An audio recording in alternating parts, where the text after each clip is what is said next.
All I ever wanted was a dog. That may be hard for some of you to believe, but it's true. Guess what my first word was? I'll give you one try, and here's the hint. It wasn't a cat. Now granted, I said doggy and not dog, but same difference.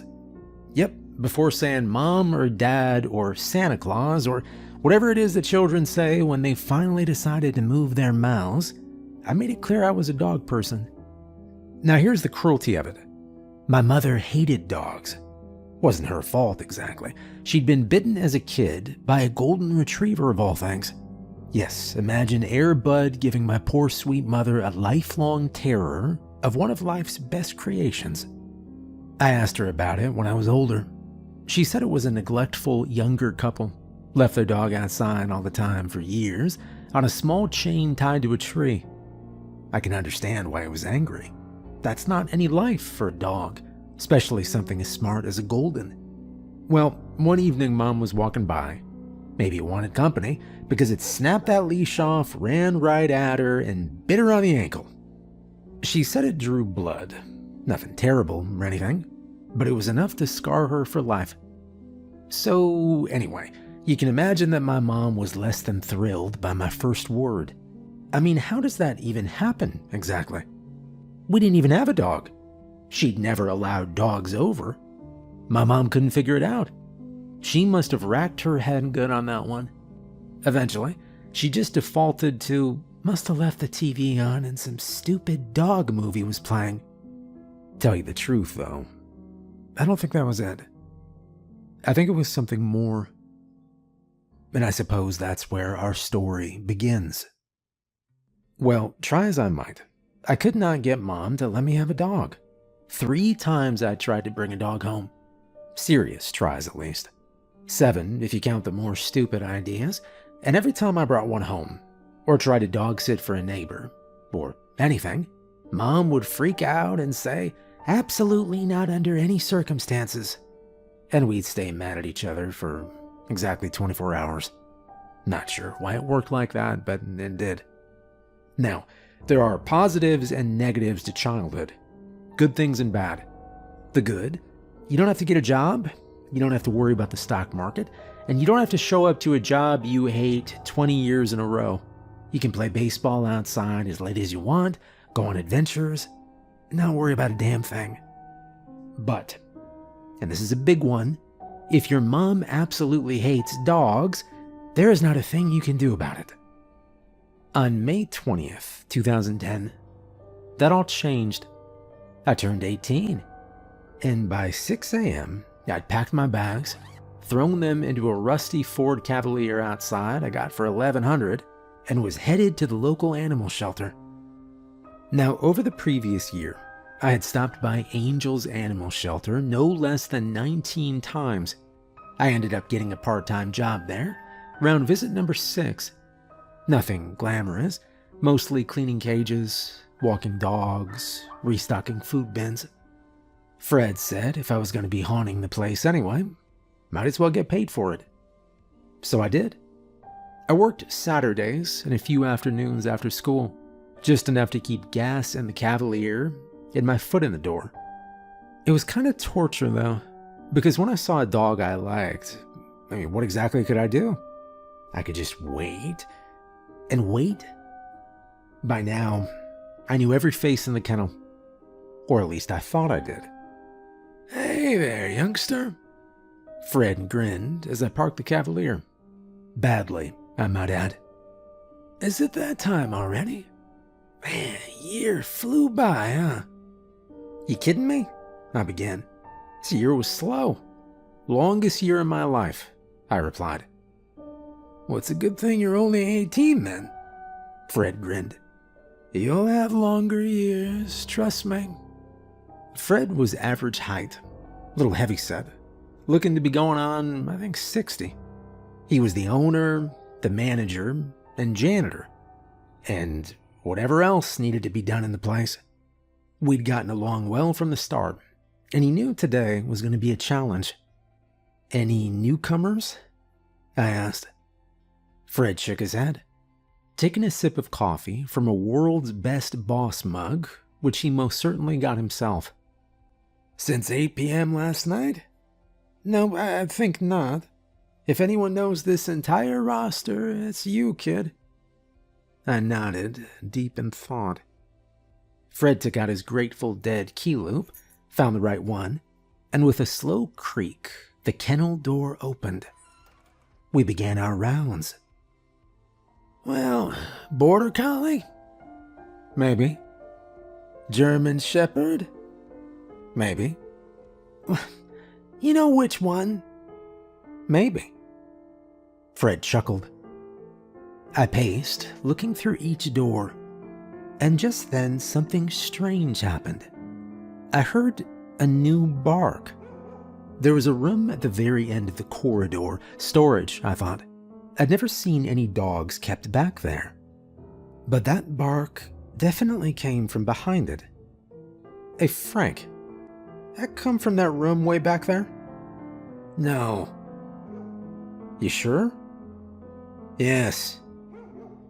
Yeah, I'm pretty sure there's another dog in that back room, Frank. He sighed, pulled out his key ring again, and walked slowly towards the back room and the sound. There's something wrong with this one, he began.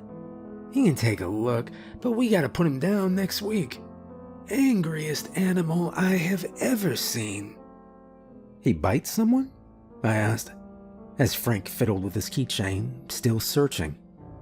No, nothing like that. Damn thing just showed up here last week. Stood outside in the back lot and growled something terrible at everyone who came near it. Took damn near 3 hours, but I wrangled him in here. Least it wasn't far. Frank pushed the doorway open halfway, then paused. I am serious, kid. You can take a look and see for yourself, but you ain't getting this one. Angriest animal I have ever seen, and I have seen some doozies. It don't let anyone near it, so stay back, see for yourself, and... Before Frank could finish, I'd pushed the old steel door open the rest of the way, and taken a quick step in. Kinda dark in here now. Yeah, light's busted. I'm working on it, he replied. Taking another step forward, I saw a tall cage, floor to ceiling, about 4 feet in front of me, though I couldn't see anything inside. Having no fear of dogs and being curious, I quickly stepped forward, pressing my face near the bars of the cage. Hey, don't... Fred began, but it was too late. I had made a terrible mistake. The beast had taken that opportunity to rush forward out of the darkness, leap onto the bars of the cage where my face was, and lick me. I laughed. I'll be damned, Frank muttered. The beast paced the bars inside, gently whining as it looked up at me. A note closer. Hey, don't do that, Fred continued, but he was too late. It walked closer, put its paws against the bars, and licked my face again. I placed my hand on his head, rubbed it, and we just sat for a few moments. Oh, I don't get it, but you're still not keeping this thing. Not safe. What is he? I asked. I don't know. I had to guess, I'd say part German Shepherd, part wolf. You can tell from the paws and the eyes. I continued to pet the thing. He'd laid down against the bars, put his head on the floor, and closed his eyes like he trusted me. Look, kid, doesn't matter if for some reason he likes you. You can't take this one. He's a mess, angry as hell, and according to Ordinance number 94, no citizen in Sheffield County can legally own a wolf. Well, I guess we're gonna have to keep it to ourselves then, I replied. And you don't even know for sure he's a wolf anyway. Kid, you aren't? All right, Fred, give me his papers. I'll take him, I said, cutting him off again as I rubbed the dog's head. Frank looked down at the floor and said, "Your mother is gonna kill me." Now, my Uncle Todd had a small cabin down by the lake. Had been in the family for years, though I'd only been there once. It was an old, run-down place about 7 miles off the highway, but it had electricity, running water, and most importantly, I could have a dog. Todd said I could have the place as long as I liked, as long as I cleaned it up a bit, fixed a thing or two, and left it better off than when I'd found it. Fair enough, I thought. The beast, I still hadn't named him yet, sat upright in the back seat of my Cavalier, looking out at the trees and calm water of the lake as we passed. He didn't bark, didn't pant, didn't make a sound, actually. Just stared out the window in total silence. When we arrived at the cabin, it was late afternoon. I opened the car door to let him out, said, "Come on, boy." And that was that.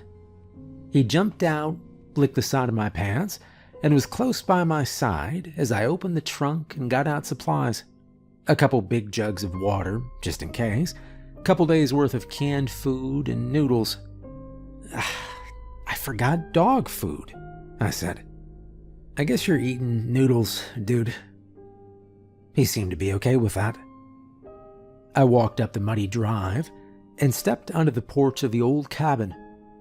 "All right, come on, boy," I called. But he didn't move. He'd followed me thus far, but now he stood right at the precipice of the first wooden step, and he'd go no further. He growled up at me. No, not at me. At something behind me. It took some pushing and beef jerky, but I managed to get the dog inside, though he was not happy about it. We went through the old place together. I planned to stay here over the summer, so I wanted to take inventory. As I said, the cabin hadn't been used in years, and the more I went through it, the more I realized why. It started to rain around mid-afternoon. The droplets of water bouncing off the tin roof were calming, but they came with a problem. Leaks. A lot of leaks. 5, in fact, but fortunately my Uncle Todd had left a fair share of buckets, and it was easy enough to plop one under each drip. 2 in the kitchen, 1 in the guest bedroom directly onto the bed, which looked to have about 200 years of dust on the yellowed sheets, 1 in the living area directly in front of the fireplace, and 1 in the bathroom that fortunately happened to fall directly into the sink, saving me a bucket. If you've ever lived in a leaky house, it's not a nice feeling. Comes with constant vigilance, stress, and likely mold. But you get used to it after a while. It's always annoying, but I suppose it becomes less annoying. I don't know. What I do know is that the leaks weren't critical anymore. They were contained, and that was good enough for me. With the rain came the cold, but a few dry twigs, newspapers, an old log, and a box of matches, and we were off to the races. The fireplace in the main area roared to life, and I plopped down on the couch. The dog lay down between me and the fireplace and closed his eyes like this had always been his home. "Wolf," I said suddenly. He looked up at me. "You know, I have really been overthinking this. Your name should be Wolf." He turned his giant head sideways at me and thought, and then closed his eyes and turned back to the fireplace.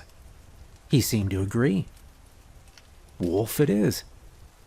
I shook out an old blanket, set it down on the old couch near Wolf, and we both drifted off to sleep. I awoke to a low growl, and it took me a moment to get my bearings. Right. Cabin, fireplace, Wolf.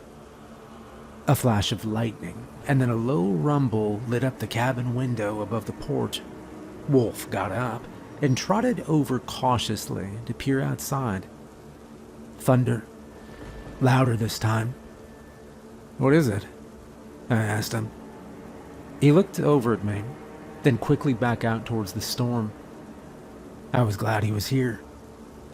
He didn't bark, didn't whine, just kept staring through the foggy glass into the rain. Another flash of lightning, and for half a second, I thought I saw something.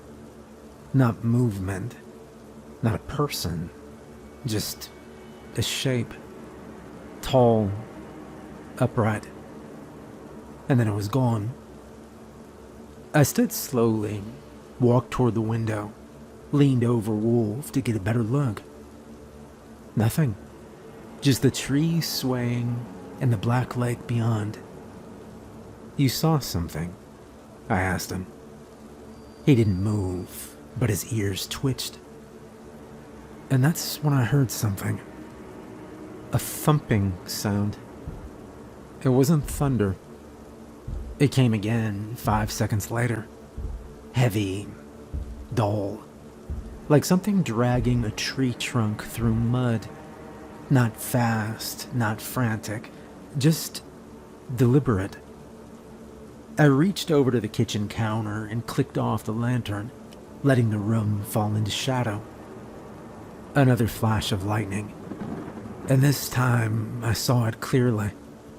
Something stepped between two trees, maybe 20 yards from the porch. It moved on two legs, but it wasn't a person. It was hunched, long-armed, with something hanging off its back. Looked like fur. Its face. I couldn't see a face. Just blank.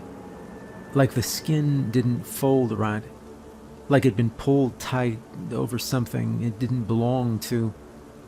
Wolf growled low. I moved to the fireplace and picked up one of the tools. It wasn't much, but it was solid, and it felt better than standing there with empty hands. I could see the creature take a step closer. I couldn't see it clearly anymore, but I heard it. Mud sucking underfoot. Something heavy brushing past low-hanging branches. And then I heard it on the porch. Wolf stood. His fur bristled down his spine. Something touched the doorknob. I tightened my grip and backed slowly toward the hallway. The knob began to turn. Left, right. And then it stopped. Silence. I held my breath. Wolf let out a low, vibrating growl, his body stiffening like a statue. And then, the front door slammed open so hard it cracked against the wall behind it. Wind burst in, flinging leaves, dirt, and rain in the cabin. And standing in the doorway, framed by lightning and the dark trees behind it, was this thing. Its head tilted sideways, like it was trying to understand what it was looking at. Wolf lunged and crashed into its legs with a snarl, driving it back onto the porch. The thing shrieked like metal shearing against glass, and they tumbled into the rain. Wolf bit into its arm, shaking with everything he had. The creature slammed him against the ground once and then twice, and Wolf yelped but didn't let go. I raised the fireplace poker, stepped into the rain, and it looked at me. It didn't have eyes. It let go of Wolf and took one step toward me, and I swung as hard as I could. It connected with a wet crack, like hitting soaked leather. The thing barely flinched. It swiped back, claws cutting through my shirt, slicing near my ribs. I stumbled back into the doorway and hit the floor hard. Wolf hit it again, this time going for the legs. It hissed, and then it was just gone. The whole thing was maybe 30 seconds. I lay there, blinking upwards, rain dripping down my face. Wolf came and sat next to me, panting, soaked, shaking. I put my hand on his back. The fire was still crackling inside, barely. I didn't speak. The fire crackled low. Rain tapped against the walls like fingers drumming in thought. Then Wolf shifted. He let out a soft grunt and tried to stand, but his back leg buckled halfway. He yelped and dropped back down, panting hard. I moved to him quickly. Easy, buddy. That leg, his rear right, was already swelling. 3 long scratches trailed down his thigh, angry and red. He hadn't let on before, hadn't made a sound. Tough dog. But now, it wasn't walking far. I looked at the door, then at the window. The rain outside had turned to a sideways sheet, streaking past in waves. Thunder rumbled again, more distant this time. All right, we're not waiting around, I said aloud, more to myself than to him. I grabbed my keys, slung on a soaked hoodie, and looked over my shoulder. All right, come on, we're getting out of here. Wolf stood slowly, limped towards the door. I opened it, helped him down the steps. The wind shoved at us, rain slapping my face so hard I could barely keep my eyes open. The car sat where I left it, half sunk into the mud and gravel. I yanked open the back door and patted the seat. Okay, in. Wolf hesitated, then climbed in awkwardly, curling against the fabric with a low whine. I slammed the door and got in the driver's side. Keys in. Deep breath. No turnover. I twisted the key again. Dash lights flickered, then died. Come on. Nothing. No engine. Just rain. I shoved the door open and popped the hood, storm punching me in the chest as I stumbled to the front. Lifted it. The engine was soaked and cold, and the wires, they were shredded. The harness had been torn apart like spaghetti, gnawed through. Not clean, not like a knife. This was claws or teeth. Shit, I whispered. The rain was getting heavier. I could barely hear my own breathing. I looked around, and nothing but black trees and water. Something had been here. Maybe it was still here. I dropped the hood, hard, got back in the car, with Wolf watching me, his breathing shallow. It's no good. We're not going anywhere, I said. I looked at his leg again. There was no way we'd make a hike in this weather. I could see barely 5 feet ahead. Slippery rock trails, flooded gullies, branches falling left and right. And I wasn't leaving him behind. That wasn't even an option. I reached over, scratched his head once, then quickly opened the door again. All right, come on, back inside. We limped together slowly to the cabin, soaked to the bone. My clothes clung cold and heavy. Wolf slipped once on the porch step, whined, but kept moving. I shut the door behind us and threw the latch. The inside felt warmer somehow. Still awful, still terrifying, but less exposed. Okay. All right, we're staying. The front door was cracked where it slammed open. I touched the frame, splintered. One hinge loose. It would barely hold another hit. So I started barricading. Old dresser, flipped and shoved against the door. Coffee table on its side. The couch dragged in from the corner. Anything heavy I could move with my own 2 hands got stacked, wedged, or leaned. The window was worse. Glass shattered. Frame bowed. I tore down an old cabinet door from the kitchen wall and nailed it over the hole with bent nails and a hammer I found in a drawer. Not airtight, but hopefully enough to slow something down. Thunder rolled again, closer this time. I found another blanket and tossed it over Wolf. He licked his paw, but didn't protest. I looked at the fireplace. The flames were dying. Good, I thought. Let it go dark. Let it think we'd left. I sank to the floor next to him, back against the couch. My breath came slow, controlled. I could hear the wind press against the outside walls, hear the trees groaning in the storm. Every now and then, I thought I heard a footstep. Hopefully that was just the house settling. But maybe not. I didn't say anything else. We just waited.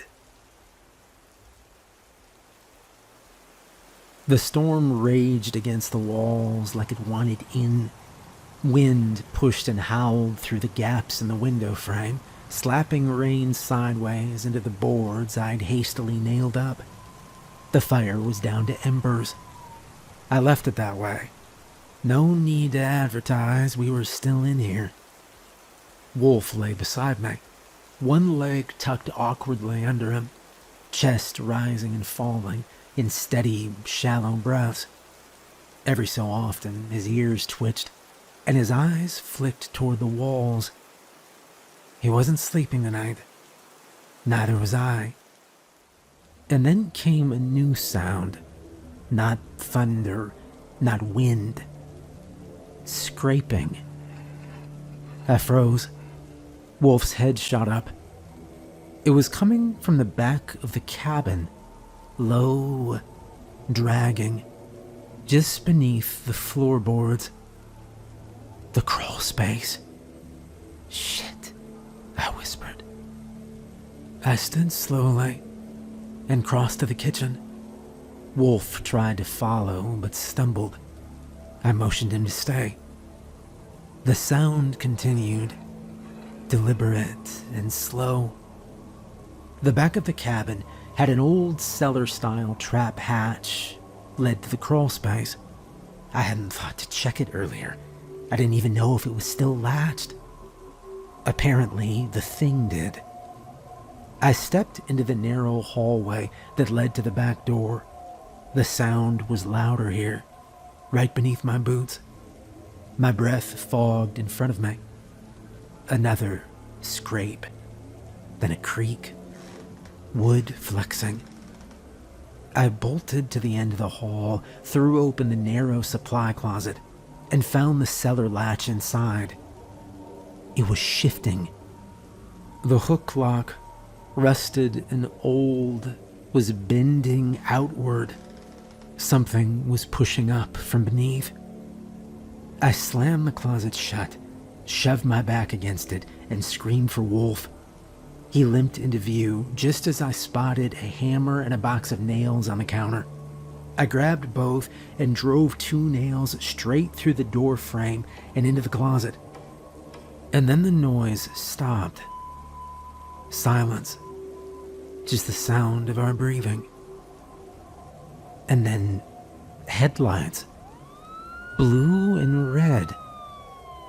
I blinked hard, heart still racing. A cop car was pulling slowly up the muddy road, tires hissing through puddles. Its spotlight hit the front of the cabin, lighting up the entire porch in harsh white glare. Wolf growled, not as deep as before, more confused. I moved to the front window, careful not to step in the broken glass, and peeked through a crack in the boards. The cruiser rolled to a stop, and the driver's door opened. A man stepped out, mid-50s, stocky, one hand resting on his duty belt. He squinted at the cabin and pulled up his collar against the rain.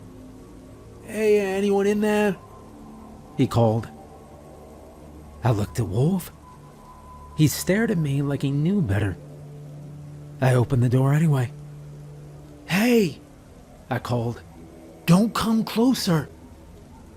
The cop froze on the porch, hand moving instinctively to his sidearm. "Excuse me?" I live here.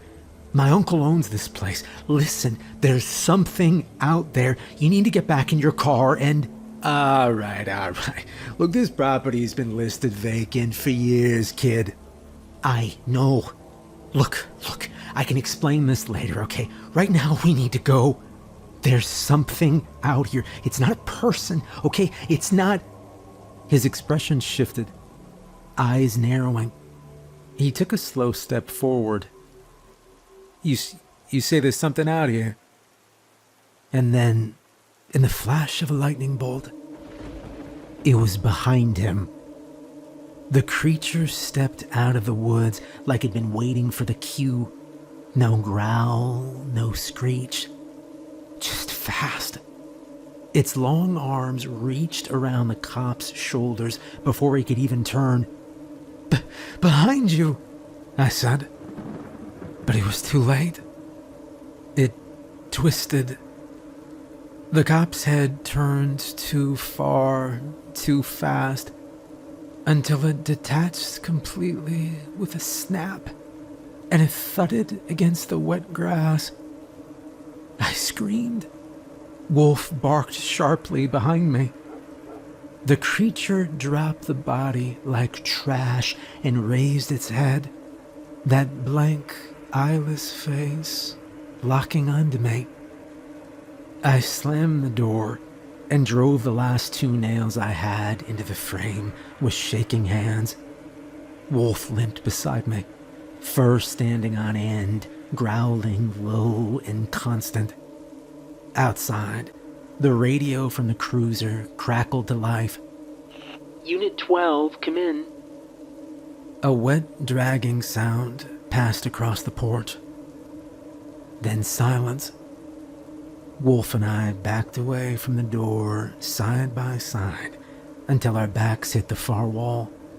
The flashing lights still painted the walls in red and blue, but there was no one left inside that car. The radio kept crackling. "Unit 12, are you there?" Static. "Confirm status, copy." I stood frozen, backed to the door. Wolf was beside me, growling low. The cabin felt too small now, too quiet. The kind of quiet that comes right before something bad happens. But there was one chance. The cruiser was still there. Lights still flashing, engine still running. I looked over at Wolf. He looked back, chest still heaving. Hurt, but he was alert. He was waiting for my move. I didn't speak. I just moved fast. I ripped the couch aside, shoved the dresser back just enough to squeeze through, and flung the door open. Rain poured in instantly, cold and blinding. But there was no sign of a thing. The porch was empty. The trees beyond were still. Okay, let's go. Wolf limped after me and down the steps, his good legs doing most of the work. I half ran, half slid through the mud toward the cruiser. Halfway there, I looked left. Movement. The creature was circling the house, slow and hunched, dragging its claws through the dirt like it was drawing something. It saw me, and then it charged. I yanked the cruiser door open and threw myself inside. The keys were still in. Engine purring.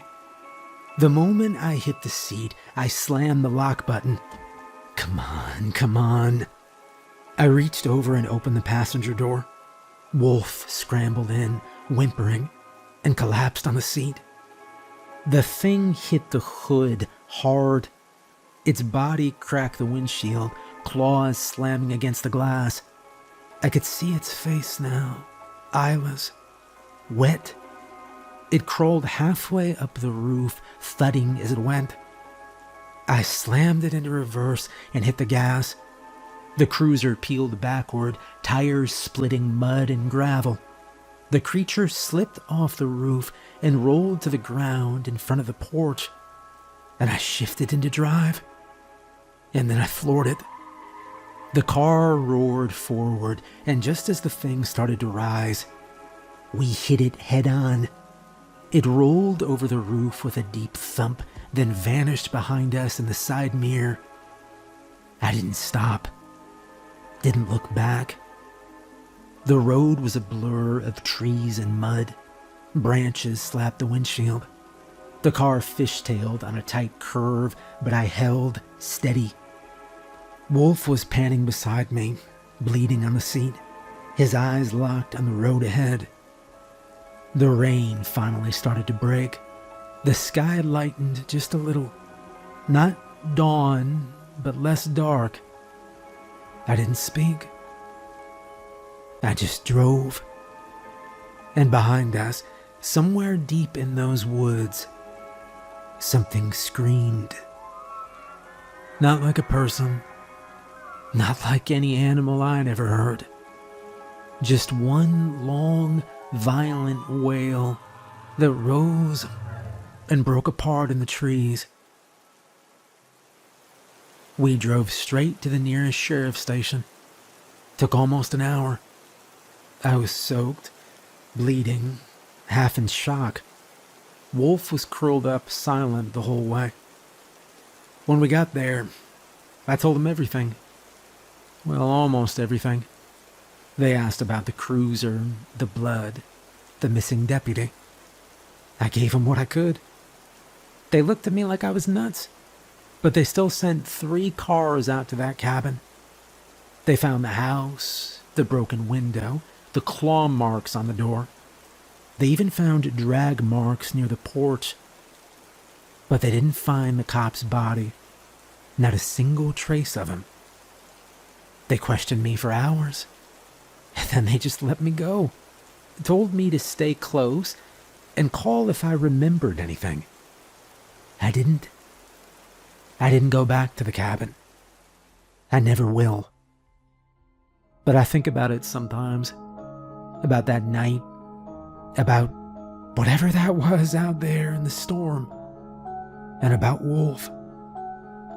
He's still here. He's older now, still limp sometimes, but he sleeps beside my bed, and whenever thunder rolls in, he gets up, faces the window, and looks out into the storm like he's waiting for something.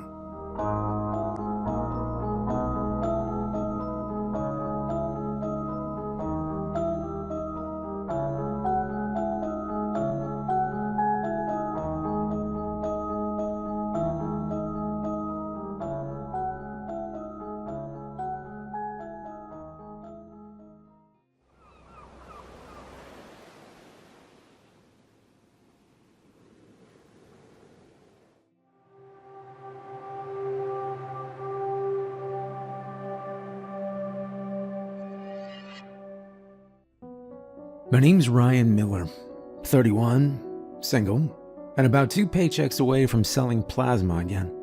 The past year has been one long streak of almost landed a full-time gig, almost made rent on time, almost got my old truck to stop leaking oil.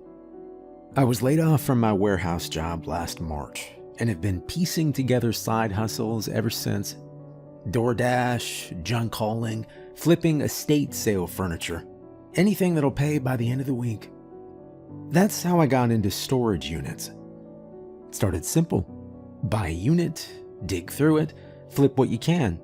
Sometimes it's just moldy couch cushions and old tax documents. Sometimes it's a vintage guitar, or someone's coin collection, or electronics they forgot they owned.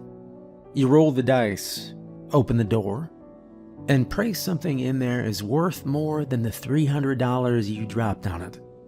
It's a little like gambling, but with fewer flashing lights and more dust. I started with the cheap ones, units nobody wanted, One's listed as unclaimed for 7+ years or owner deceased. The real junk piles. Because once in a while, one of those turns up gold. Last Tuesday, I hit up an auction in Riverside, industrial part of town. Old lot tucked behind a shuttered payless and a chain-link fence that probably hadn't seen a coat of paint since the 90s. Only 5 units up for bidding, and most of the usual flippers were already zeroing in on a furniture-heavy one that looked like it might have mid-century chairs. But I noticed one off to the side, unit number 83. No photos, no description, just unopened since 2012. No known contact. Contents unknown. It had a red tag zip-tied to the lock, but no one else even glanced at it. Auctioneer said he'd include it at the end, but made no promises about what was inside. Might be totally empty. Might be full of rat droppings. Might be mold. I won it for $120. Nobody else even bid. The lock was a thick brass one, different than the usual, almost military style. The guy running the place had to come out with bolt cutters, muttering the whole time about how the last person to rent it paid in cash and never answered their phone. When the door finally rolled up, I was hit with the unmistakable stale air smell. Dust, rust, and a weird, cold, metallic tang. Like old blood on a steel pipe. It wasn't empty. It wasn't packed either, but it was organized. That was the first weird part. Most units are just piles of forgotten crap. This one had everything arranged in neat rows. 2 plastic crates full of books, stacked and labeled. A standing wardrobe pushed against a back wall. And a workbench. A legit, full-sized workbench covered in tools I didn't recognize. Not your average garage stuff either. No hammers, no drills. There were blades, hooks, metal tools with etchings I couldn't read, things that looked custom-built for jobs I didn't want to know about. I stepped inside, on edge. The air felt heavy. I reached for my phone and started taking photos, just in case I needed proof of what I found. And then I noticed the wardrobe was bolted to the ground. Not just bolted, welded, as if someone really didn't want it moved. Curious, I walked over, opened it. Empty. Except the floor of it looked weird, thicker than it should have been. I knocked on it. Hollow. I dropped to my knees, ran my hand along the edge, and felt a tiny groove. A latch? A square of the floor popped up slightly. I grabbed the edge and lifted. Beneath the false bottom, there was a ladder. It disappeared into darkness. And I swear I felt cold air rising from it. I hesitated for a long minute. There wasn't any light coming up from the shaft, just that steady stream of cold air, like the unit was exhaling.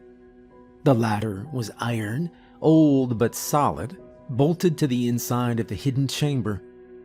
I couldn't see the bottom. I pulled out my phone, turned on the flashlight, and aimed it down the hole. Concrete walls. The beam lit about 20 feet before it vanished into black. No obvious bottom. No smell. No sound. Just air, dry and stale. Like it hadn't been disturbed in years.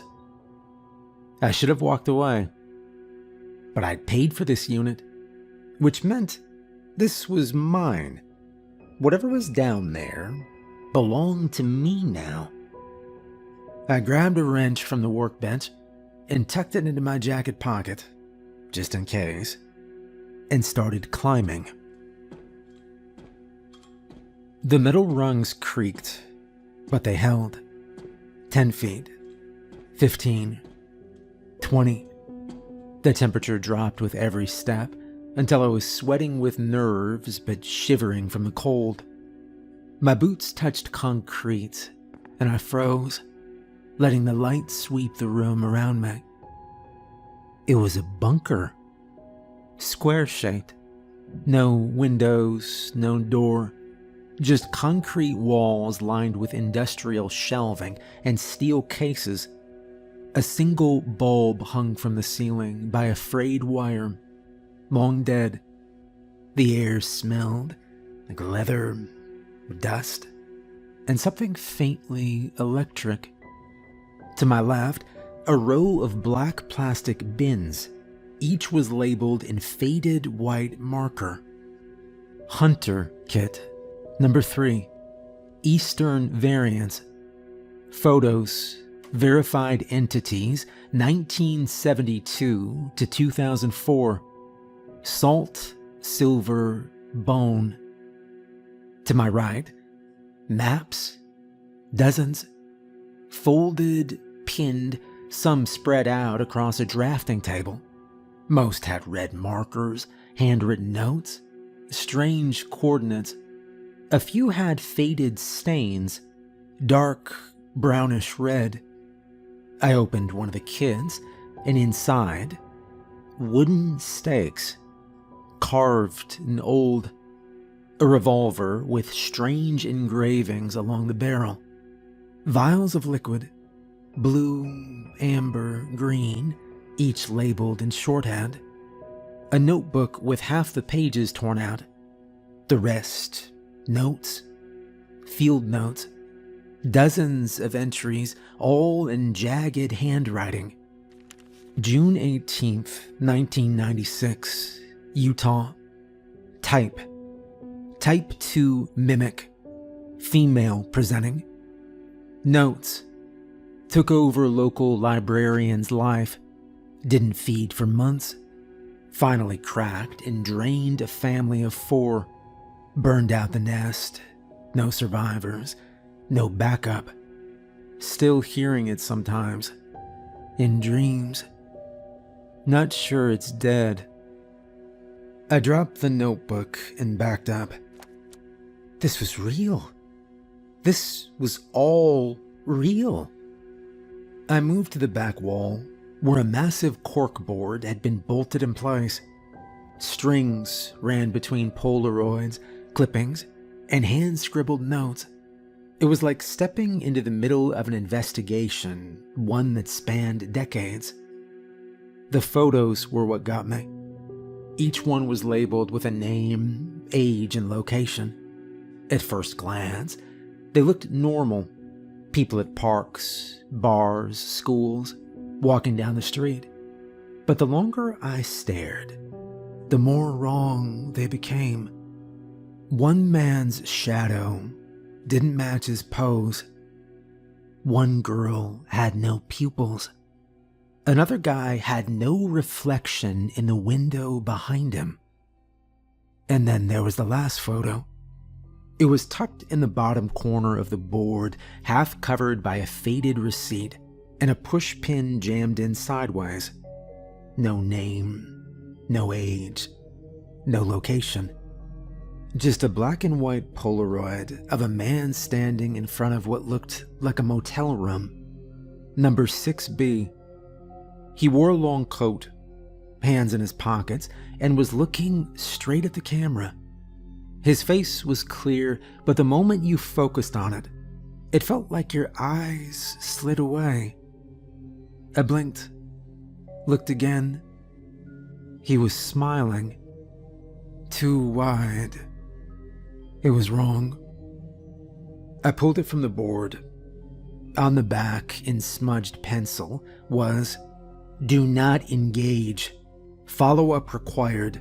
See file 6B." I looked around. There were no drawers, no filing cabinets, just more crates and bins. Eventually, I spotted a trunk tucked behind a tarp and a rusted folding chair. Heavy thing.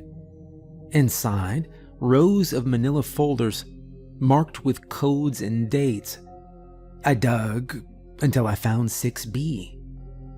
The file was slim. The first page was a map. Tennessee. A motel circled in blue ink. Room 6B. The caption next to it. Same subject, same face. 1983, 1996, 2009, 2022. Unconfirmed. Moving west. The next few pages were photos. Not the creepy kind. Just surveillance-style shots. Blurry zooms of the same man in different places. Different clothes. Always alone. Always looking toward the camera. Never aging. Then came the field notes. Typed. No header. No names. Encounter outside Motel 6B. Chattanooga outskirts. Male subject observed entering and exiting room without ever using a key. Same walk, same posture, same facial structure as 1996 incident, confirmed by 2 prior agents. 2 locals reported missing. Their cell phones pinged near the motel before going dark. Blood trace found in drain behind Unit 6B. DNA inconclusive. Local PD unaware. We pulled out before they could question. No viable way to stop him. Tracked him west, maybe using the train system. Rarely sleeps. Eyes glow under infrared. That was it. The file ended with a printed screenshot. A time-stamped security cam still from a train station somewhere in Kansas. The same man, same coat, same face, looking up at the camera, eyes faintly lit. My skin went cold. There were at least 20 other files like this in the trunk. I skimmed a few. Different creatures, different sightings. Some local. Riverside, Bakersfield.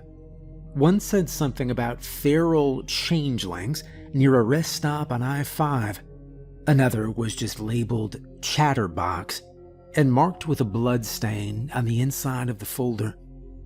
But this one, this 6B thing, it wasn't just a random sighting. Whoever ran this place, they were watching him for decades. And then they stopped. No closure, no success, no confirmation. Just one last sighting 3 years ago. And then nothing. I stood there, holding that photo, and suddenly the whole bunker felt smaller, like the walls had moved an inch closer while I was reading. My phone buzzed. Low battery. I didn't like being down here anymore. I carefully put the file back, relocked the trunk, took one last look at the board. That photo, I shouldn't have pulled it off. I pinned it back in place, just like it had been. The man in the coat stared back. Crooked smile, cold eyes. Same door behind him. Room 6B. Same feeling in my gut. Like he was looking at me. I backed away, turned off the light, and climbed the ladder without looking down. I shut the unit, rolled the door down, locked it, even looped the old red tag back through the latch like that would somehow seal everything back inside. I knew it was stupid, but it made me feel better. The whole drive home, my hands wouldn't stop shaking. Back at the apartment, I dropped my keys, kicked off my boots, and fell onto the futon. No lights, no dinner, just the silence and the leftover cold. It was too much. The tools, the files, the wall of faces. The man in that photo, standing in front of the motel door, looking like he knew something I didn't. I mean, It had to be a prank, right? Some elaborate setup? Like one of those immersive escape rooms for horror fans. But that didn't explain the age of the paper, or the dust, or the photo timestamp from 1983 printed on the back of that motel picture. I didn't mean to fall asleep, but sometime after the second hour of lying there with my heart pounding, I crashed hard, and I dreamed. Me standing in the storage unit with the door open, looking down into the hole. The ladder stretched longer than before, vanishing into pitch black. Something was moving down there, breathing. I woke up sweating. Late afternoon sun was bleeding through the blinds. For a few minutes, I just lay there, frozen, staring at the ceiling. Then I sat up, grabbed my backpack, and repacked it. Flashlight, wrench, power bank, granola bar, and bottled water. I tossed in some gloves this time too. I told myself I just wanted one more look, to see it again in the daylight. Maybe take a proper video. Something to prove to myself it had really happened. But I knew the truth. I wasn't done with it. And it wasn't done with me. By the time I got back to the storage lot, the sun was already starting to dip behind the old strip mall across the street. I parked around the side so no one would see me from the road. Unit 83 was still closed, still locked, still exactly as I'd left it. But now I had the key. I unlocked the latch, pulled open the door, and for a second, I half expected everything to be gone. The tools, the wardrobe, the cold air, like maybe I'd imagined it all. But it was there, just as I left it. The same heavy silence hit me the second I stepped inside. I pulled the door down behind me and clicked on the flashlight, walked straight to the wardrobe, opened the hidden panel, and stared down into the dark. I took a deep breath and started climbing. The ladder groaned, metal cold through my gloves, and I moved slower this time. I just wanted to see every detail clearly. I wanted to understand. When my boots hit concrete again, I turned in a full circle, letting the flashlight sweep the place. Same bunker, same wall of bins and crates, same map table, cork board, trunk in the corner. But this time, I didn't go for the files. I walked to the board. I stared at the photo of the man in front of Motel 6B. His coat looked old, like wool. His hands were still in his pockets. His shoes were polished, but there was something in his posture, not relaxed, but ready, like he just heard something behind the camera. I pinned it back exactly where it'd been, then turned toward the metal shelving along the far wall. Most of it held gear, kits, boxes labeled in shorthand I couldn't decode. One shelf had sealed cases filled with old camcorders, DV tapes, and thick black cords. I opened one of the tapes, and the label read, 6B, Daylight, Stationary Cam, 2009. I didn't have a way to play it. But there were at least 6 more tapes with the same code, some older, some marked no audio or do not watch alone. I moved on. There was another primary bin labeled Entity Logs, Classified, Primary Threats. I cracked it open. Inside, there were spiral notebooks, half-filled legal pads, printed email threads with most of the lines blacked out. I flipped through until something stopped me. A page near the back of one legal pad, sketched by hand, almost like a courtroom artist's drawing. The man from the photo. Only now, he had features. Wrong ones. Longer fingers, The mouth opened wider. Strange teeth.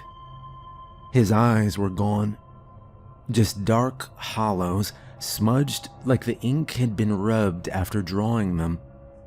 Beneath it, written in pencil, "Smile does not move, only grows." I set the pad down carefully and turned to the final shelf. This one had just a single locked black box.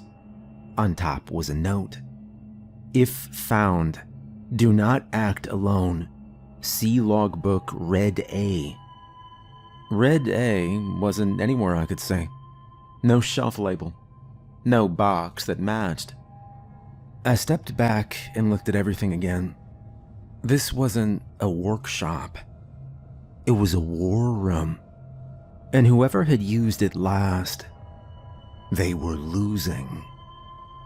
I scanned the bunker one more time, slower this time, letting my eyes follow the edges, the seams, the shadows. There was something here I hadn't noticed, something I'd missed. In the far corner, past the ammo crates, past a stack of burlap sacks labeled bone dust, clean, there was a filing cabinet, a short one, wedged tight against the wall under an old coat rack as if someone had tried to hide it behind junk. The bottom drawer was dented, locked, but the top was already slightly open. I knelt down. Inside, just one thing. A red journal, leather cover, curled at the edges. No title, just a burn mark near the corner that looked like a branded letter, or maybe a symbol. The light caught it just enough for me to make out Red A. I sat down on the concrete floor and opened it carefully.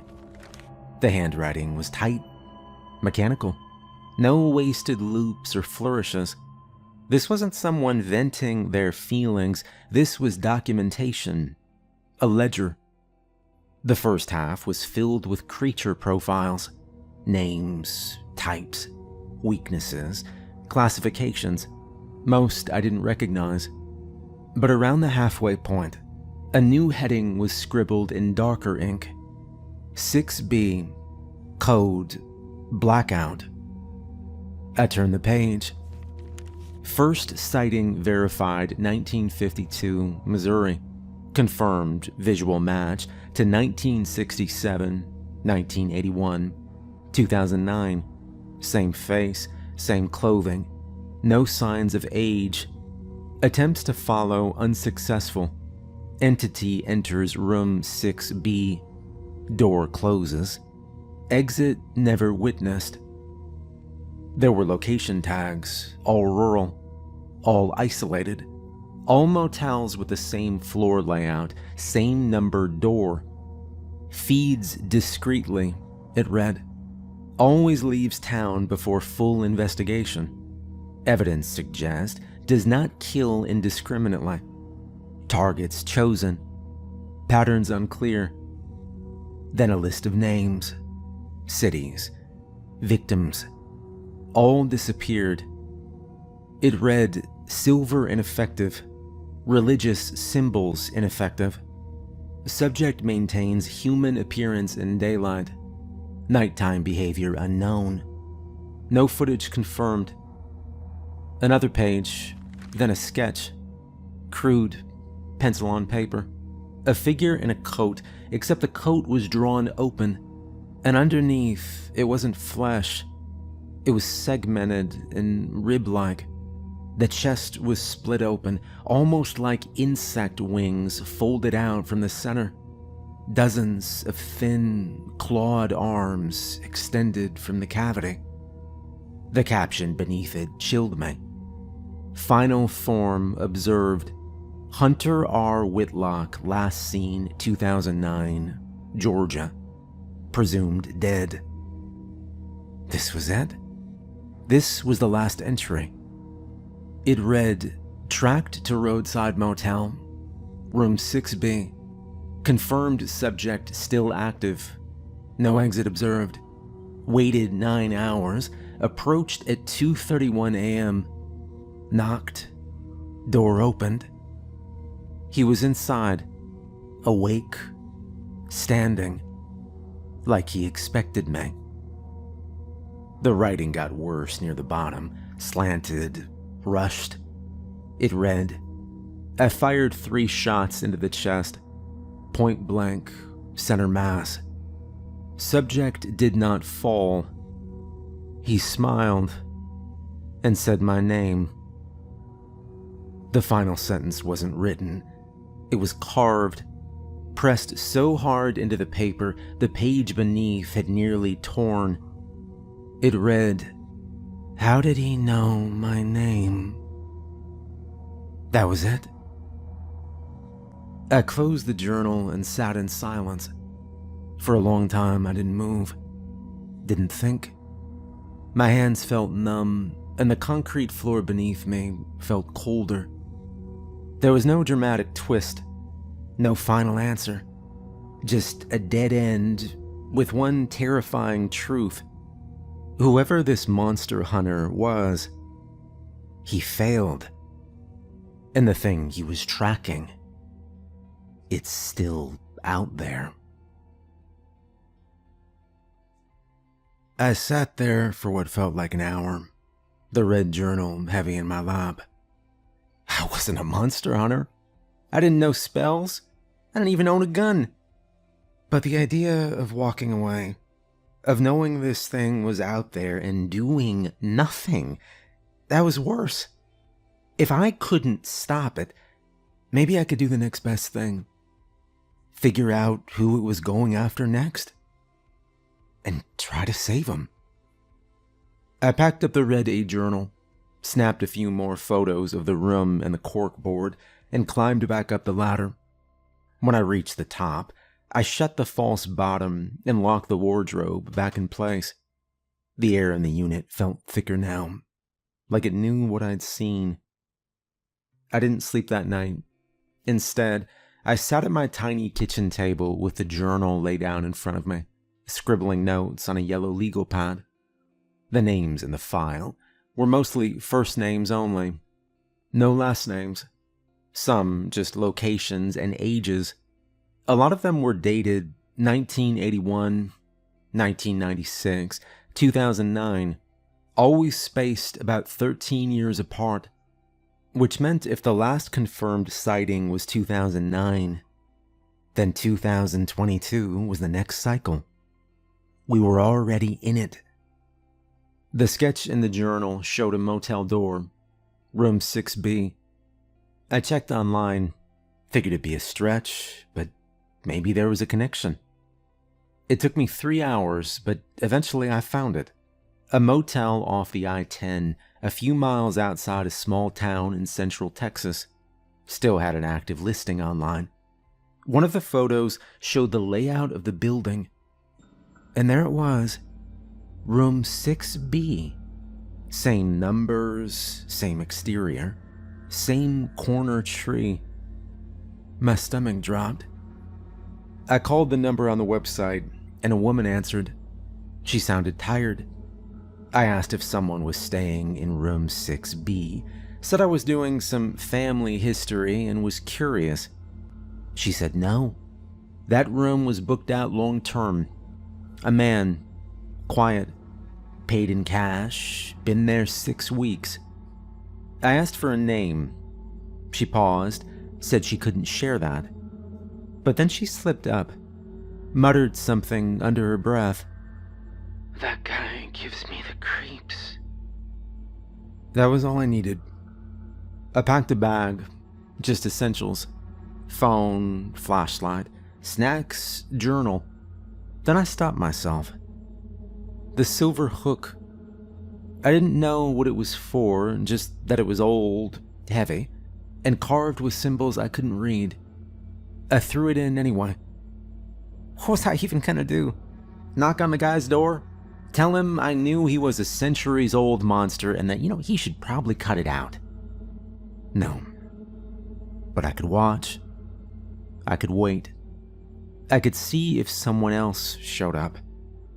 And maybe, just maybe, I could figure out who this thing was going after. The drive took a day and a half. I didn't tell anyone where I was going, didn't post about it online. Just drove, checked into a cheap roadside inn a mile away, and waited. I parked across from the motel each night, using a pair of old binoculars I found in a thrift store on the way. Room 6B had the curtains drawn. Every night between 2 and 3 a.m., the light came on. No one ever entered. No one ever left.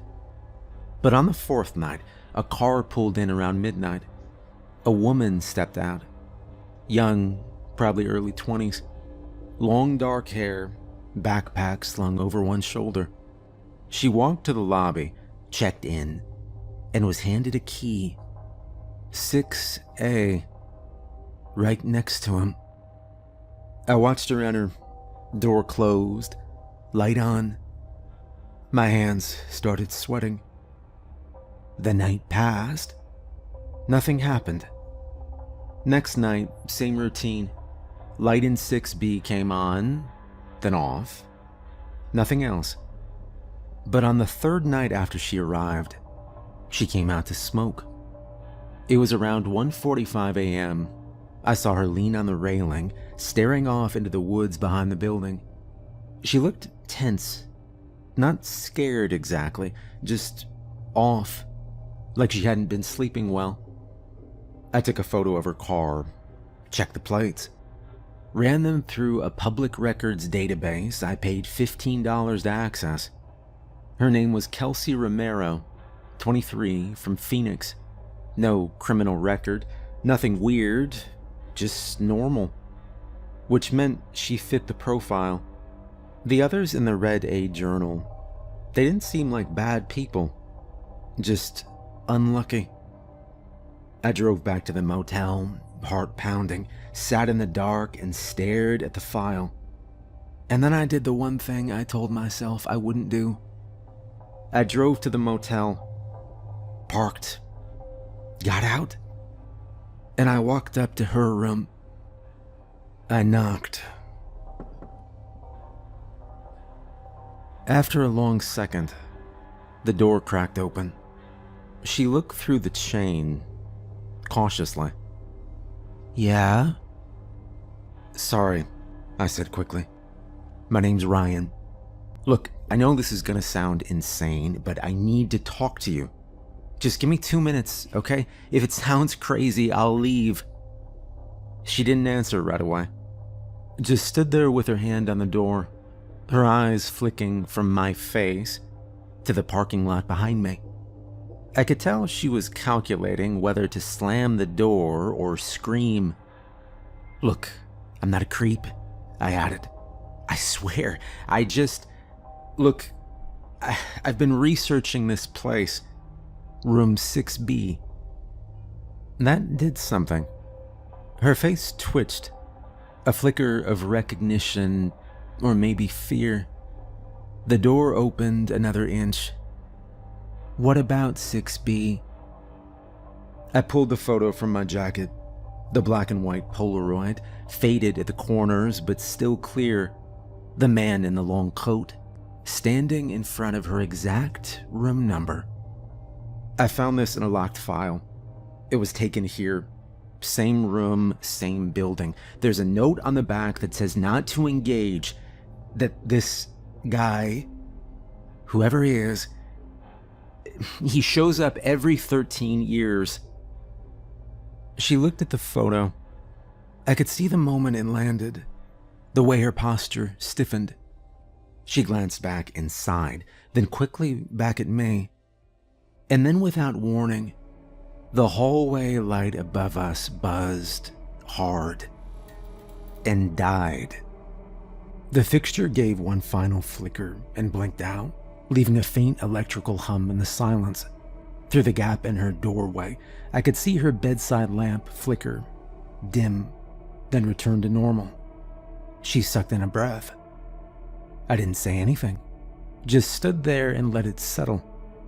After a second, she stepped out and closed the door behind her, still wary. But something had shifted. "You've got 1 minute," she said. Start talking." We sat on the low curb outside her room. She kept her arms folded, like she didn't know whether to punch me or run. I laid the photo flat between us on the concrete. "Your room is part of something that goes back decades," I said. "I don't have all the answers, but I found a bunker, literally, a hidden bunker, under a storage unit I bought last week. It belonged to someone who tracked things, creatures. This guy was the last one he wrote about." She said nothing, just stared at the Polaroid. The man's wide smile, the way the trees behind him seemed to ripple slightly, even in still print. "There were files," I went on. "Maps, case notes. Every 13 years, someone dies in or near room 6B. Always the same man. They called him Mr. Six." She finally looked up at me. "And you're what? Some kind of ghost hunter now?"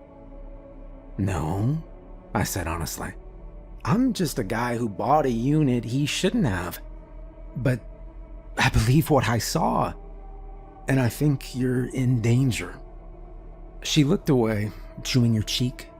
The lamp inside her room flickered again. I heard scratching," she said. "Last night, behind the wall. I thought it was rats or something, but the door to 6B, it's sealed. There's no way anything could get in there." I hesitated. There were scratches in that room before, in one of the old reports. Same place, I think. She didn't speak for a moment. Then, "I should just leave." I didn't argue. I just nodded. That's probably smart. She stared at the photo again. That same faded Polaroid, the man in front of room 6B, coat hanging past his knees, that too wide smile. Her eyes stayed on it longer this time. "You really think this guy's gonna come back?" she asked. I didn't answer right away. "I don't think he ever left." The lamp behind her flickered again. One hard pulse, like a dying heartbeat, then steadied. We both looked at the door to 6B. It was still sealed, still dark, but I could feel it, like the hallway itself leaned in closer when she said the words. "I need to pack," she muttered. "I'm not staying another night." She stood up and moved toward the door. I followed her. "Can I help?" I asked. "At least until you're in your car?" She hesitated, her hand on the doorknob, still thinking, still cautious. Then finally, Yeah, fine. Just don't touch anything." Inside, the room looked normal, lived in. Clothes in a half-open suitcase, makeup bag on the sink, TV remote wedged between the bedspread and a wrinkled hoodie. But something felt very wrong. She moved quickly, started gathering shirts, her charger. While I stood by the door, eyes fixed on the connecting wall to 6B. It was quiet. Too quiet. And then something tapped once. Faint, like a fingernail brushing wood. She froze. I looked over. She'd stopped halfway through folding a jacket. The noise didn't come again. "You heard that, right?" I nodded. She zipped the suitcase and stood. "Okay, that's it. I'm out," she said. We were halfway to the door when the TV behind us turned on. No sound, just a blank screen with faint static bars drifting side to side, like water damage. A shape formed for a second, maybe a figure, then it was gone. I unplugged it. The screen stayed on for 1 second longer than it should have.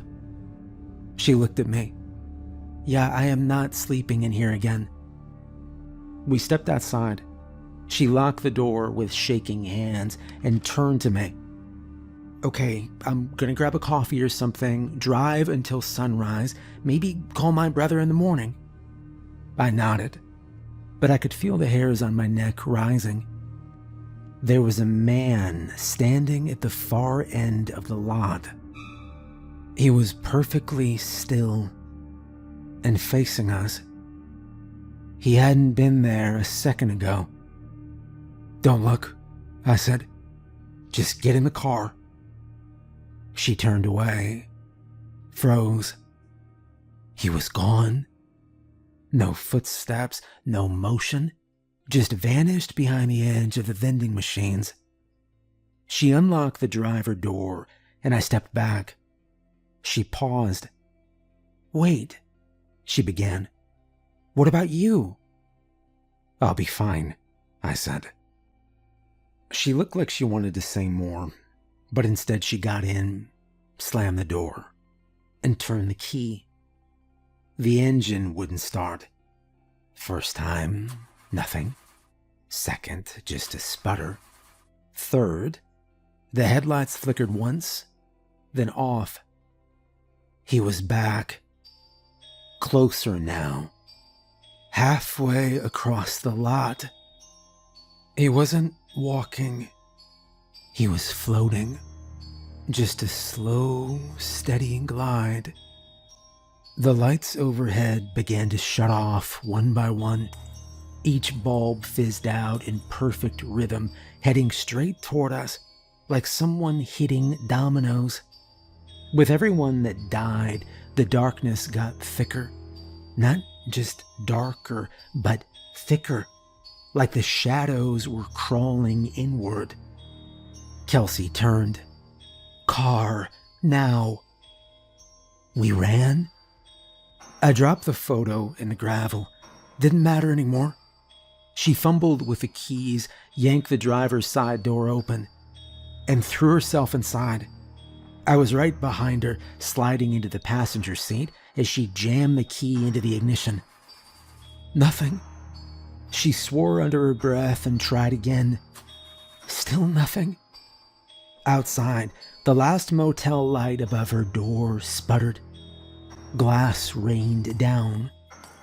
Now it was just us, the car, and the dark, and him. I looked up. He was closer now. Halfway across the lot, had become 10 feet. His face was still pointed right at us, though his head never moved. His eyes didn't blink. And his smile, that never changed. That wrong, too wide smile.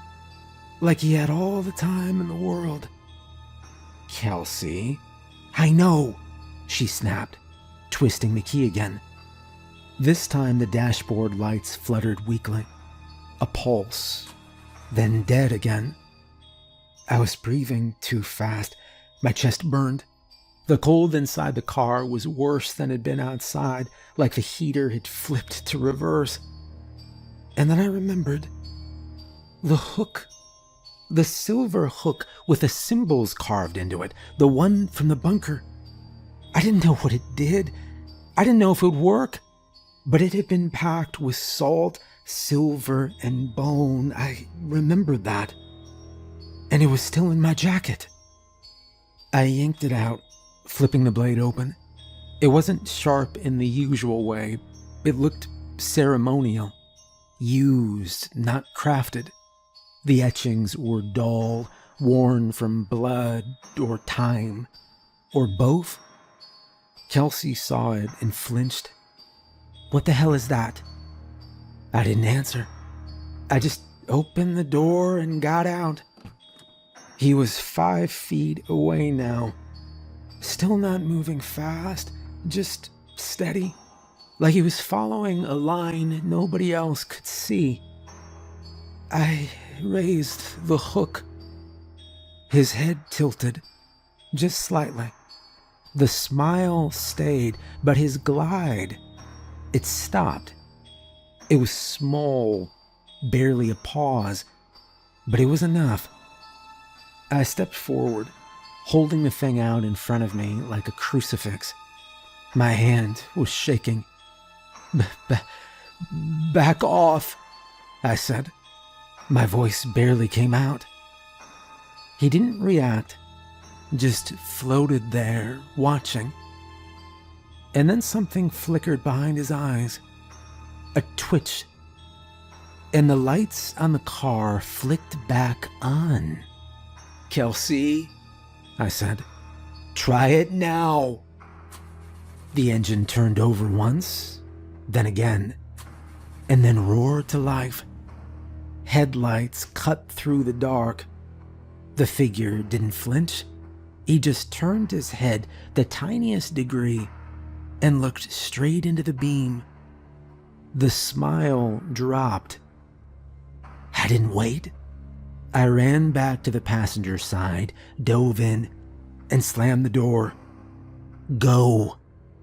She threw it in reverse so hard I thought the transmission would stop. We fishtailed, skidded, then slammed it into drive and took off down the road, gravel and dust flying up behind us. I looked back once. He hadn't followed. He was still standing there in the parking lot, long coat hanging still, one hand lifted like he was waving. And the lights behind him, the ones that had gone out, they stayed dark. We didn't speak on the drive, just kept checking the rearview mirror over and over. I dropped her off at a diner 20 miles out. Bright lights, other people. Told her to stay inside until morning. She didn't argue. When I got home, I moved fast, grabbed clothes, food, anything I could carry. But just before I left, I spotted it. A scrap of paper, dead center on the kitchen counter. 5 words in thick, uneven ink. It read, "The light won't save you." I didn't stop to think. I didn't look around. I just ran out, slammed the door, and drove. We didn't go home after that. We met at the storage unit the next day. And we have been in the bunker for 3 months. We keep the salt lines fresh. Every door, every vent, every crack. I check them twice a day, sometimes 3. Twice now, we found footprints just outside the salt. Never closer. She took the side room, just a cot and a light. She doesn't talk much, but she hasn't left. And that tells me everything I need to know. We live off canned food, bottled water, and paranoia. We've got every file spread out across the table. Every photo, every old report. We have memorized the map. Red pins for sightings, black pins for kills. 1 white pin for us. We're the only survivors so far. We don't sleep well. She keeps her boots on. I sleep with a hunter's revolver under my pillow. Not that it would help. It didn't help him. And every night, just after midnight, the motion light above the steel hatch clicks on for half a second. Just once. Like a reminder. We don't talk about it. We just keep researching, planning, preparing. Because we got lucky once. And that's all it was. That was not a plan. That was a fluke. So now we work. She scans case files. I trace old sightings, build timelines, check names. We pin everything to the wall. Hotel registries, death reports, power outages, police calls that never made the news, and we've started to notice patterns. He always moves before the 13th year ends, always changes names, changes cities, but the same face, the same grin, and the same door, 6B. I don't know if we can stop him. I don't think we can, but maybe we can get in the way. Last week, we found a case from 1970, Arkansas motel, same layout. Housekeeper vanished, no body, room sealed. A photo turned up in the same file, same man, same coat, same smile. We circled the next target on the map. It's only 6 months away. But this time, we'll be there first. We've learned more now. And sure, yeah, the odds are still against us. But we know to stay in daylight, to never sleep near the door, to bring salt, silver, and real cameras, not phones. We don't know why, but digital doesn't catch him right. Film does. We keep our bags packed. We stay off main roads. She's better with people, so she handles check-ins. I handle the maps, the gear, the exits. We don't try to be heroes. Just fast, quiet, sharp enough to spot the pattern before the thing in the coat shows up. We're not winning, but we're gonna save who we can.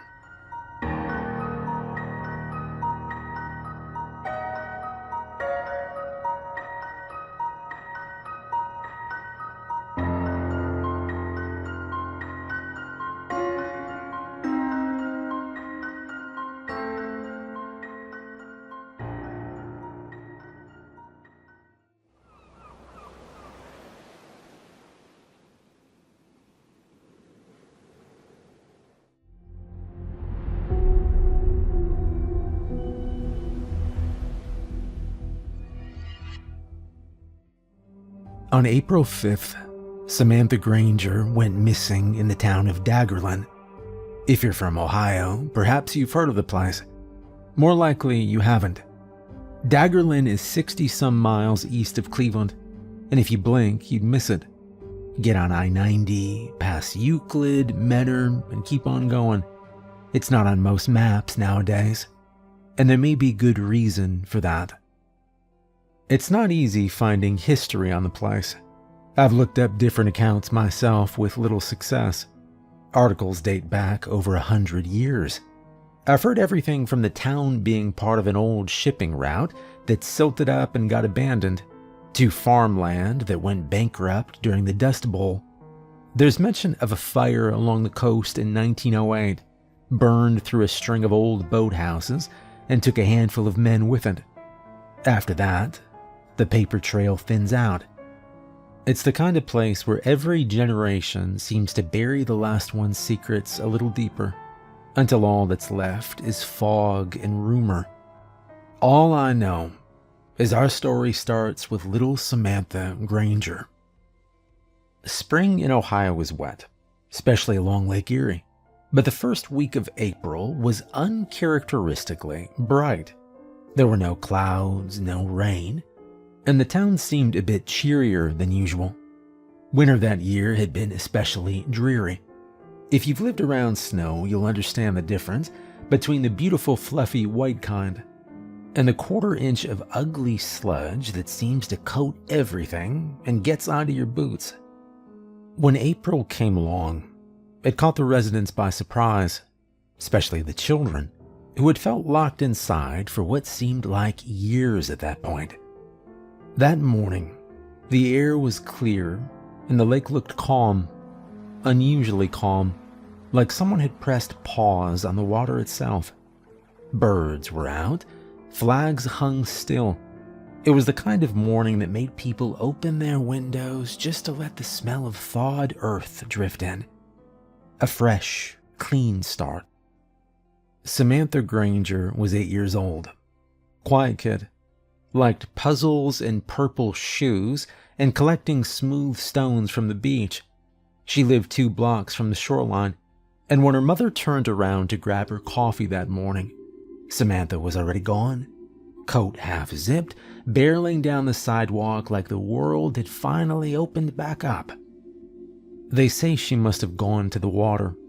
The footprints stopped near the edge of the bluff, and her scarf was found snagged in a bramble bush just off the trail. But the beach itself, empty. No body, no drag marks, no sign of a struggle. And that's what makes Samantha different. The others, there were signs, broken glass, torn clothing. But Samantha, she just vanished. Like the lake opened its arms and swallowed her whole. "Anything?" George asked. The bathroom door creaked open. Laura stepped out slowly, still in her robe, eyes downcast. She didn't say a word, just shook her head once. George opened his arms, but she resisted. He reached out anyway, pulled her close, and held her without speaking, one hand resting at the small of her back, the other cradling the back of her head. "It's okay," he said. They'd been trying for over a year. Every month, hope flickered. Every month, it went out. "You're still young," the doctors had said. "It happens when it happens." But nothing was happening. Just silence and the slow ache of time. And let's be honest, 37 wasn't all that young for having kids. "I'm fine," Laura said, pulling away. "I know," George replied. But she didn't hear. She was already halfway down the stairs. For a moment, George stared out the upstairs window and thought. And then the radio interrupted him. It crackled, then hissed. "Sheriff Lost, you there?" Mendez's voice came through, calm but clipped. George blinked, pulled his gaze from the window. He stepped to the dresser, pressed the button on the handheld. "Yeah, go ahead." "We've got a situation down near the water. Little girl, Samantha Granger. Her mom says she hasn't seen her since this morning."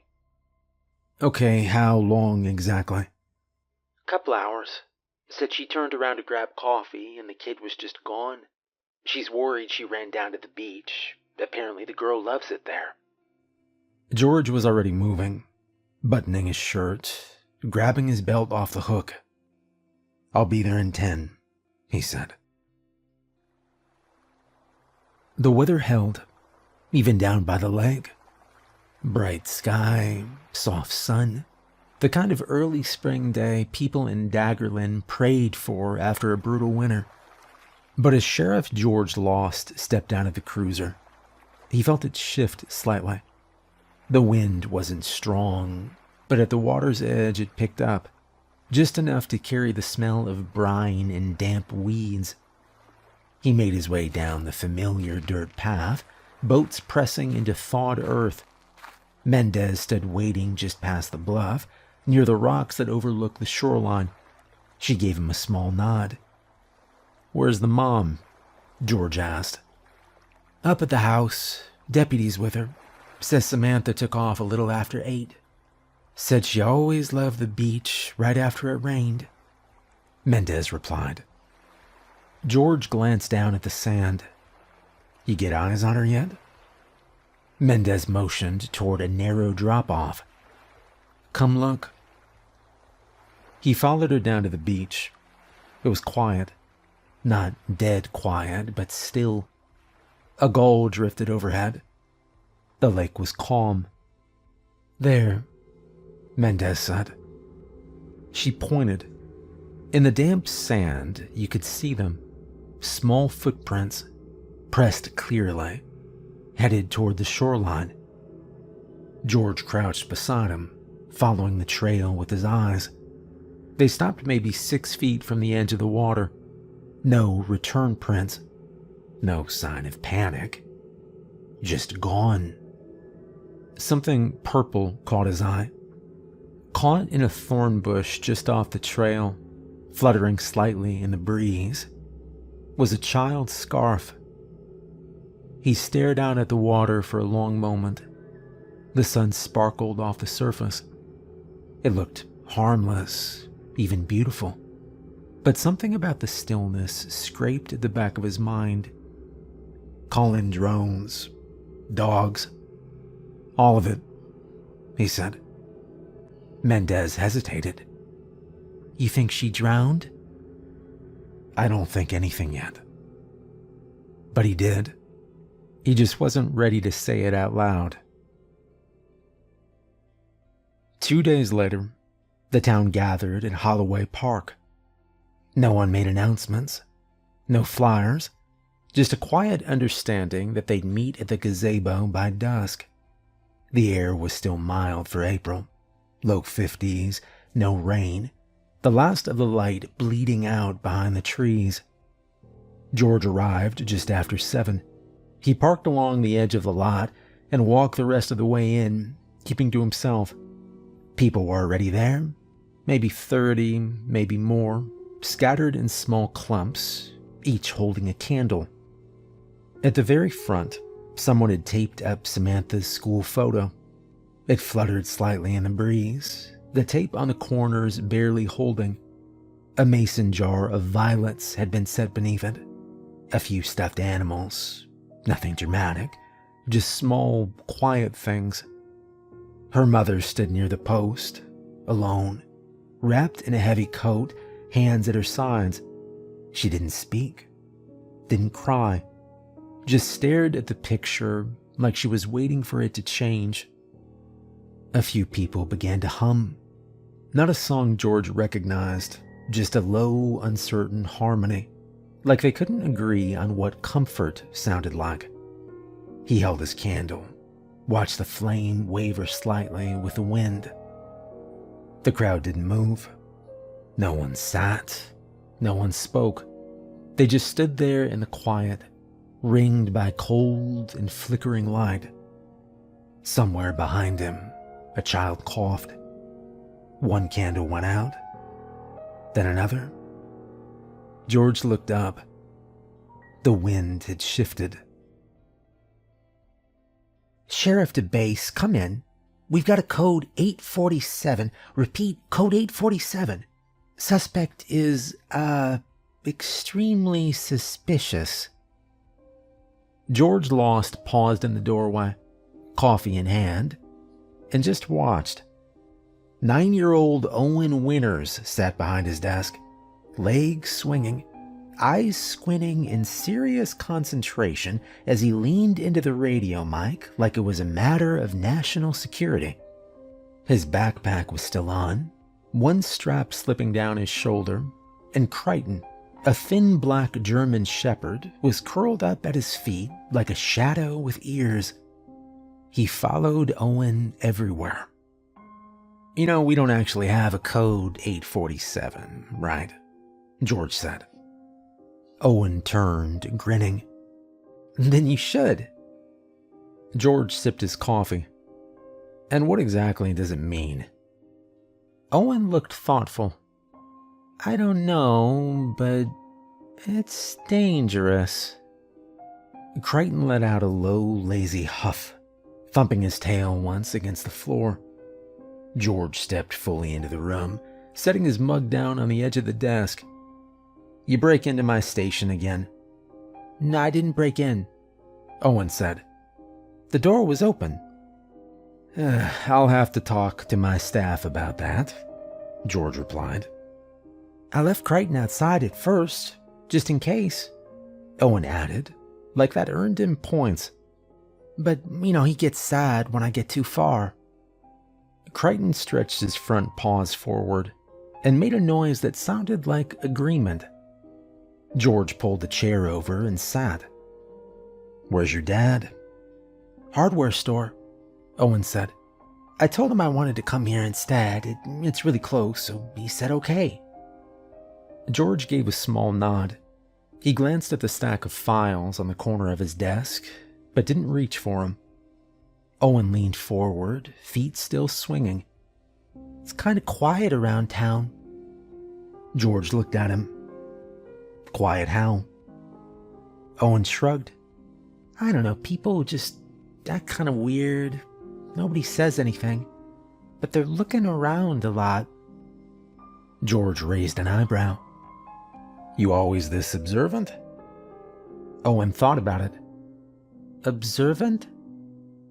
Crichton huffed again, ears flicking slightly. "It means you notice things," George said. Owen grinned. I noticed lots of things, yeah." "Well, maybe I'll put you on payroll," George began. "But until then, get out of my desk." Owen smiled and slid out of the chair without a word. Crichton followed him, tail swishing low. The front door creaked open a few seconds later. "There you are," David Winters said, stepping in. "You know, I told you to stay close." Owen pointed a finger at George. "He let me in." David gave George a look. "Is that true, Sheriff?" Sheriff George Lost shrugged. David exhaled, shook his head. "You bothering him?" Owen shook his head. "Well, did you eat yet?" Another shake. "All right, go let Crichton out for a minute," David began. "And don't throw anything." Owen gave a quick nod, grabbed a leash from the wall, and led the dog outside. The door clanged shut behind them. David watched it for a beat, then turned back toward George. His voice dropped. She was in his class, you know, Samantha." George nodded once. "He hasn't said much," David added. "Not about her, not about any of it." "He's young," George said. "Yeah," David began. "Still feels like he knows more than he lets on, though, you know?" They stood in silence for a moment. Outside, through the front window, they could see Owen walking the dog and staying close. "You think we'll find her?" David asked. George didn't answer right away, and then finally admitted, "I don't know." David leaned against the edge of the desk, arms crossed. "You know, it feels like the kind of thing we should know." George didn't respond. Outside, Owen jogged a little ahead of Crichton, holding the leash loosely. The dog didn't seem to mind, just stayed at his side, ears up, watching everything. "You ever think," David said after a minute, "that maybe we were better off not knowing what was out there? You know, like back when we were kids. You just assumed somebody else would handle it." George glanced at him. "We are the someone." "Yeah, that's the problem," David said. The station creaked faintly, one of those sounds old buildings make when they settle or remember. George stared at the window a while longer, watching Owen crouch down to tie his shoe, and Crichton nose at something in the grass. "He doesn't ask about her," David said quietly. "Not directly, but he knows. He knows she's gone." George nodded. "I don't know how to talk to him about it, you know. You'd think after losing Claire I'd be better at this stuff, but..." David paused, cutting himself off. George waited, but nothing else came. Claire had been his friend too. They'd all been a group once. David hadn't said her name in a long time, and it was good to hear it again. She had died, but she wasn't gone. David gave a small smile, the first one since he walked in.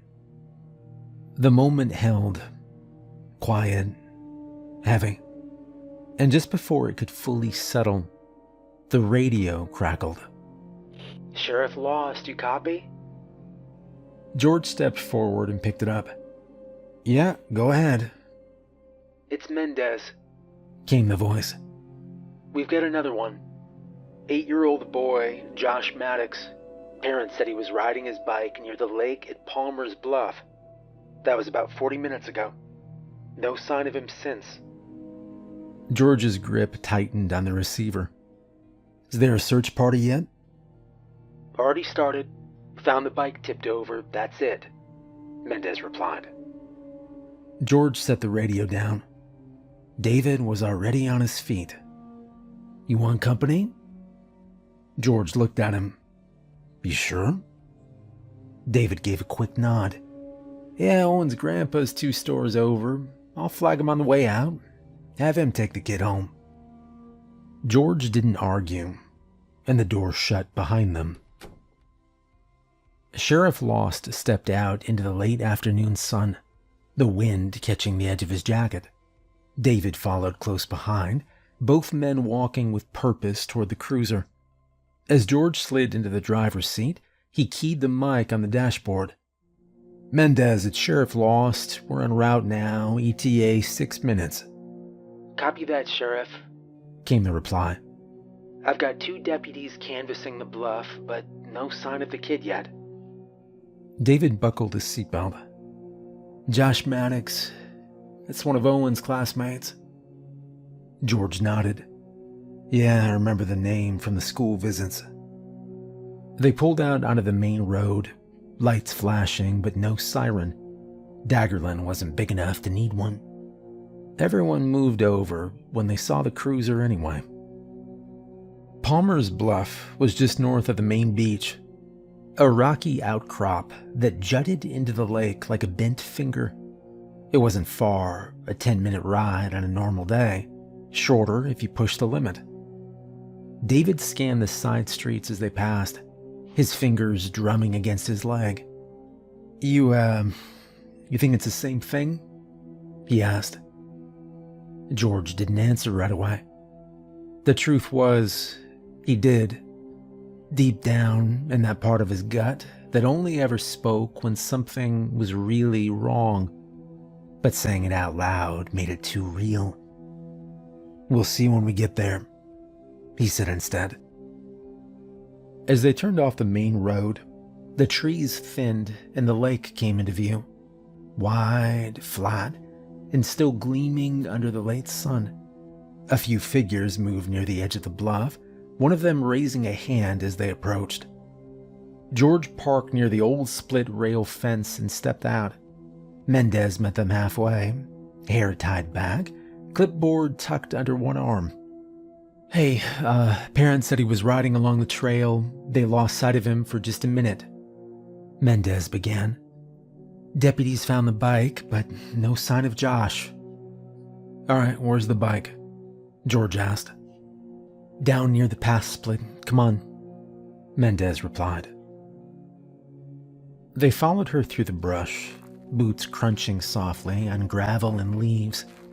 The trail sloped downward, veering toward a low clearing where the path forked.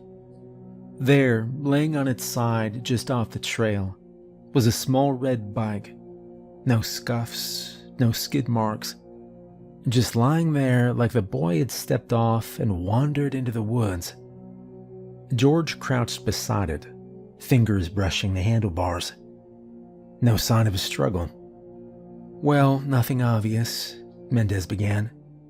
"Just this, and his backpack about 10 feet that way." George stood, squinting toward the waterline. The wind was stronger now, not rough, but steady. It carried the faint smell of algae and driftwood, something sour underneath. He turned to David. "All right, let's split up. You take the bluff, I'll check the trail past the bend." David nodded and headed up the slope without a word, moving quick. George lingered. There was something off here, something quiet in the way the birds weren't singing, something about how the bike just sat there. And then he saw it. Near the edge of the clearing, a line of small footprints, half faded, pressed into the wet ground, heading toward the trees. And then nothing. Just the lake. George crouched, scanning the shoreline. The mud near the edge was dark and slick, but no obvious drag marks cut across it. He moved slowly, eyes adjusting to the glare of the late-day sun on the water. "Josh," he called, keeping his voice steady. "It's Sheriff Lost. You out here?" Silence. George followed the line of footprints again. They stopped barely 2 feet from where the reeds began. Something about the way they ended bothered him. No stagger, no shift in weight, no turn back toward the trail. Just gone. He straightened and looked out over the lake. The water was calm, but a faint ripple moved against the wind near the edge. It was subtle, almost easy to miss, like something had disturbed the surface and then slipped under. A branch cracked somewhere in the brush to his right. George turned, hand hovering near his sidearm. "Josh?" A small figure stepped out. Mud streaked the boy's cheeks, and his hair stuck up in clumps. He clenched something against his chest, a worn backpack, zipper half open. "Hey," George said softly.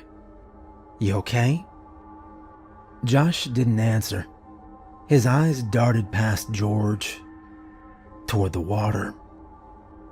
Footsteps pounded down the slope. David appeared at George's shoulder, breathing hard. Relief crossed his face when he saw the boy. "Josh, hey kid, your mom's looking all over for you." Josh didn't move. His lips parted slightly, and for a second George thought he might say something. But then the ripple on the lake grew. It started maybe 20 feet out, pushing toward shore. Sunlight caught on something dark just beneath the surface. The movement was smooth, deliberate, not the random slosh of a current. As it came closer, the water shallowed just enough for a shape to break through. The head came first, sleek, black, wet, followed by shoulders that rolled unnaturally as they rose. Long arms ended in claws that scraped at the sand. And the mouth, it was full of very sharp teeth, curled into something like a grin. David spoke first. "What the hell is that?" Josh took a step back. David moved in front of him, one hand out to nudge him farther from the water. George stayed rooted, eyes locked on the thing as it stepped from the shallows. Each claw dug into the damp ground. It didn't rush. It didn't posture. It just kept walking, slow and certain, that grin never leaving its face. Sheriff?" David said. But George didn't answer. His hand was already on his holster, thumb flicking the strap free. The creature stepped closer. The wet slosh of its feet against the sand was louder than it should have been. 2 more slow steps, claws sinking into the mud. Another step. The water line was behind it now. George fired a warning shot, but the thing kept moving. Then another. A puff of mist and black water kicked up from the creature's shoulder, but it didn't even flinch. George fired again, center mass. This time he saw the round hit, a small burst just under its collarbone. The creature staggered, just a fraction, but its grin stayed. Another step. "George," David muttered. Another shot rang out. The round hit dead in the chest. right where a man's heart would be. The creature looked down for a moment, then back up. George took a half step backward, boots crunching in the sand. He'd seen men get shot and keep moving before. Adrenaline, bad drugs, worse luck. But this was different. There was no pain in those eyes. No fear. The thing lifted one long claw and tapped the spot where the bullet had hit. Josh whimpered behind David. "Get him out of here," George said without looking away. David's hand tightened on Josh's shoulder. "And leave you?" "Now, Dave," George said. "Go." The creature took another step. The water behind it lapped quietly at the shore. David grabbed Josh by the arm and moved fast, hauling him toward the trail without another word. The boy stumbled once in the sand, but didn't complain. Within seconds, they were swallowed by the trees, their footsteps fading. George adjusted his stance, bringing the pistol back up.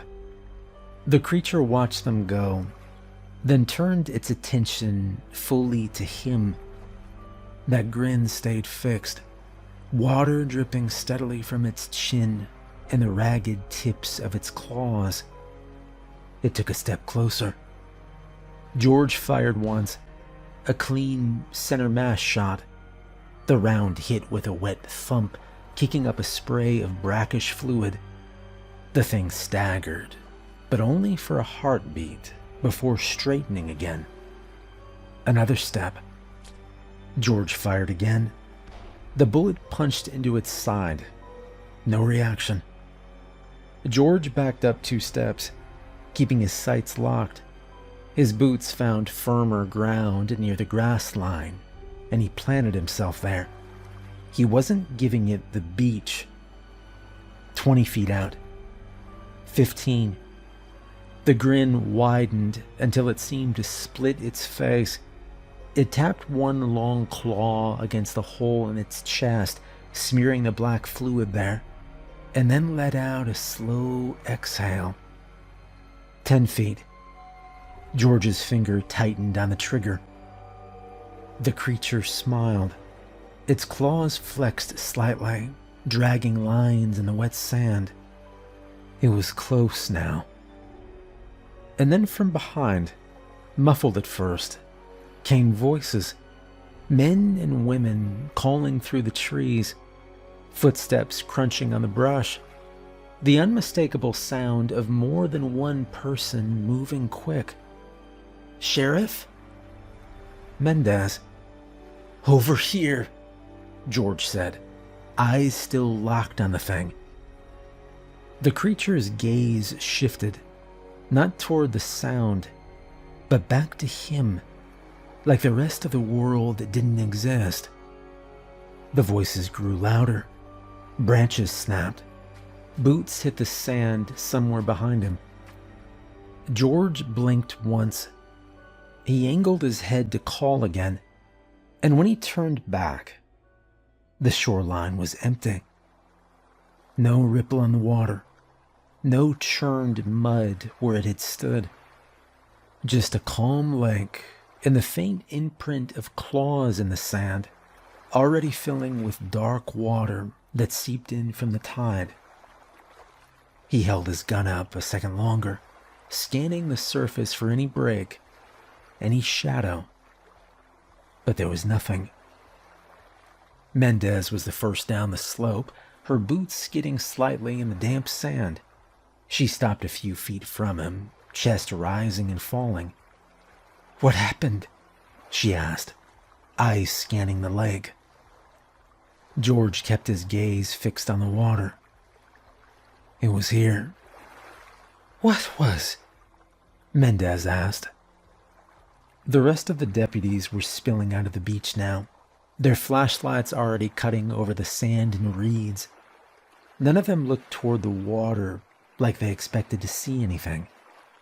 "I don't see anything," Mendez said, stepping closer.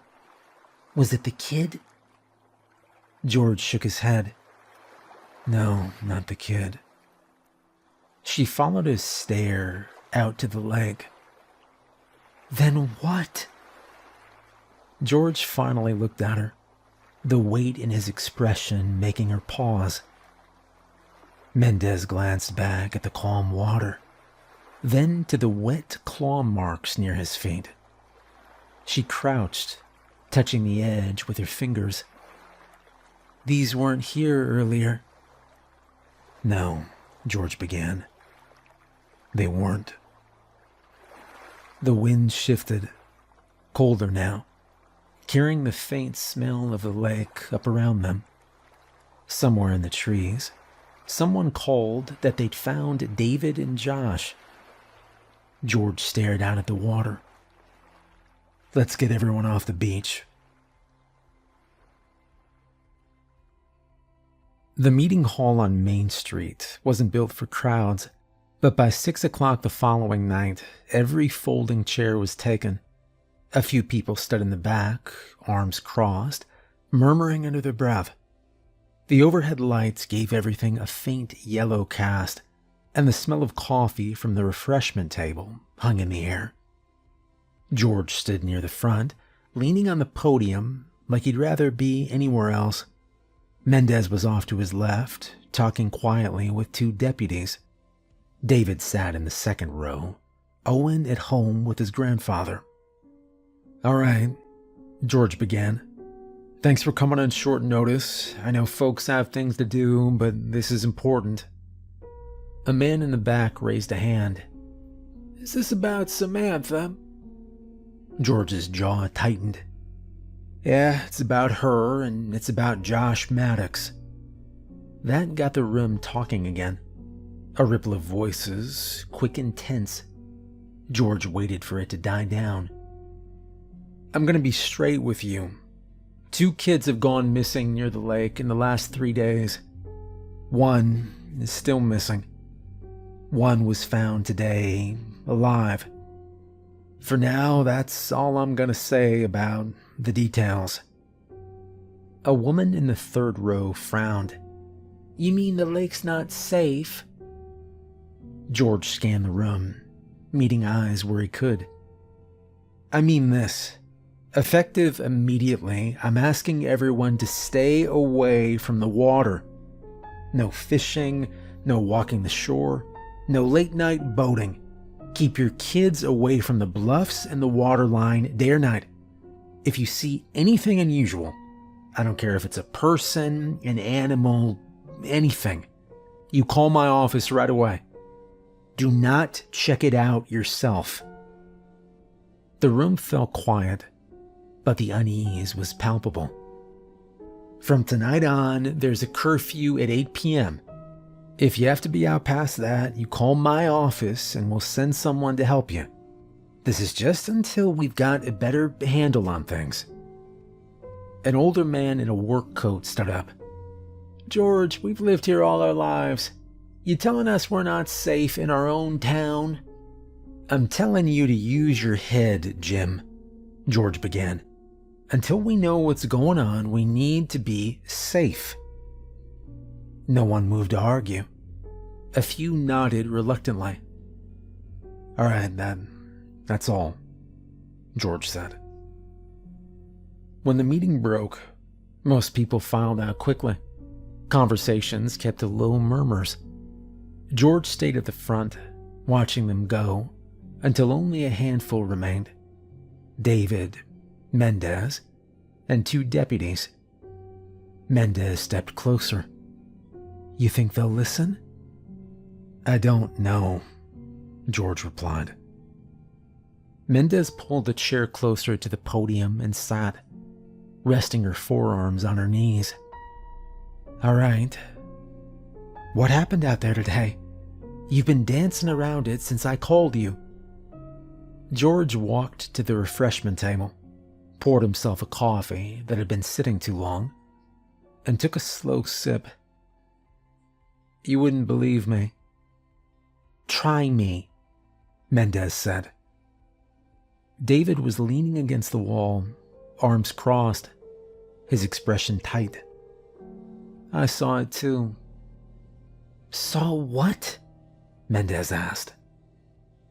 George finally turned toward him. There was something in the water. It was tall. Had claws, he said. Mendez tilted her head. An animal? No, George began. It was standing upright. I think it was smiling. David's eyes flicked to the floor. George fired. Hit it once right in the chest. Didn't even slow it down. Mendez's mouth worked for a second before any words came out. And you're sure you weren't hallucinating? No, George said. It was there. And it was real.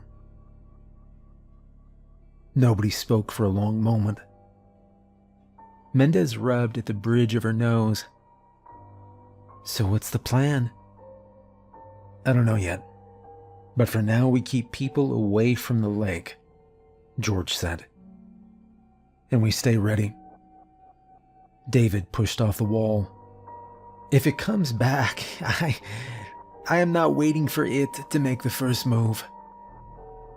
George met his eyes, and for a moment the sheriff's tired expression hardened into something else.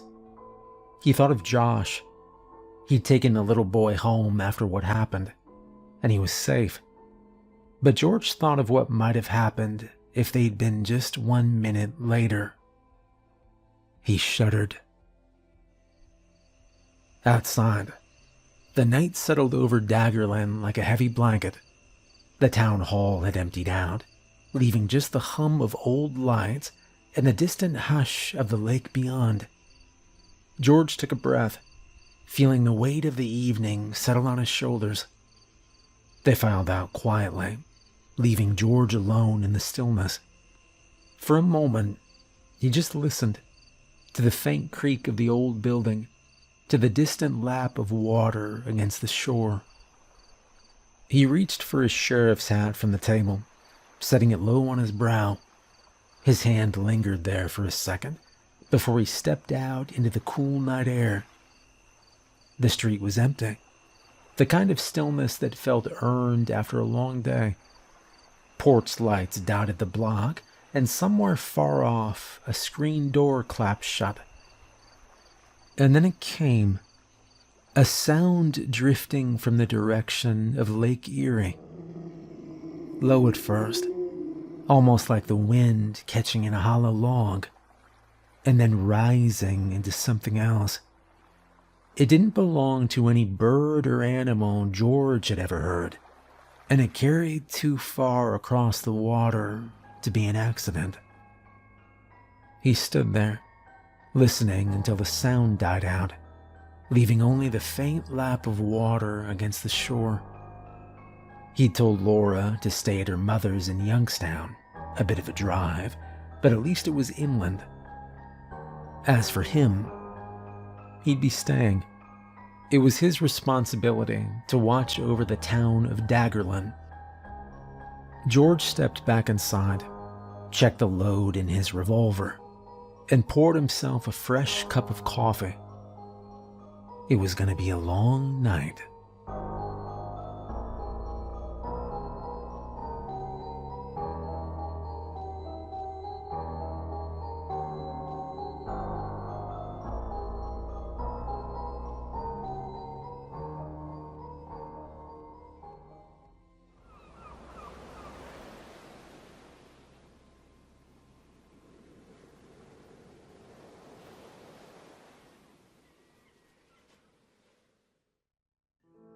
My name's Abel.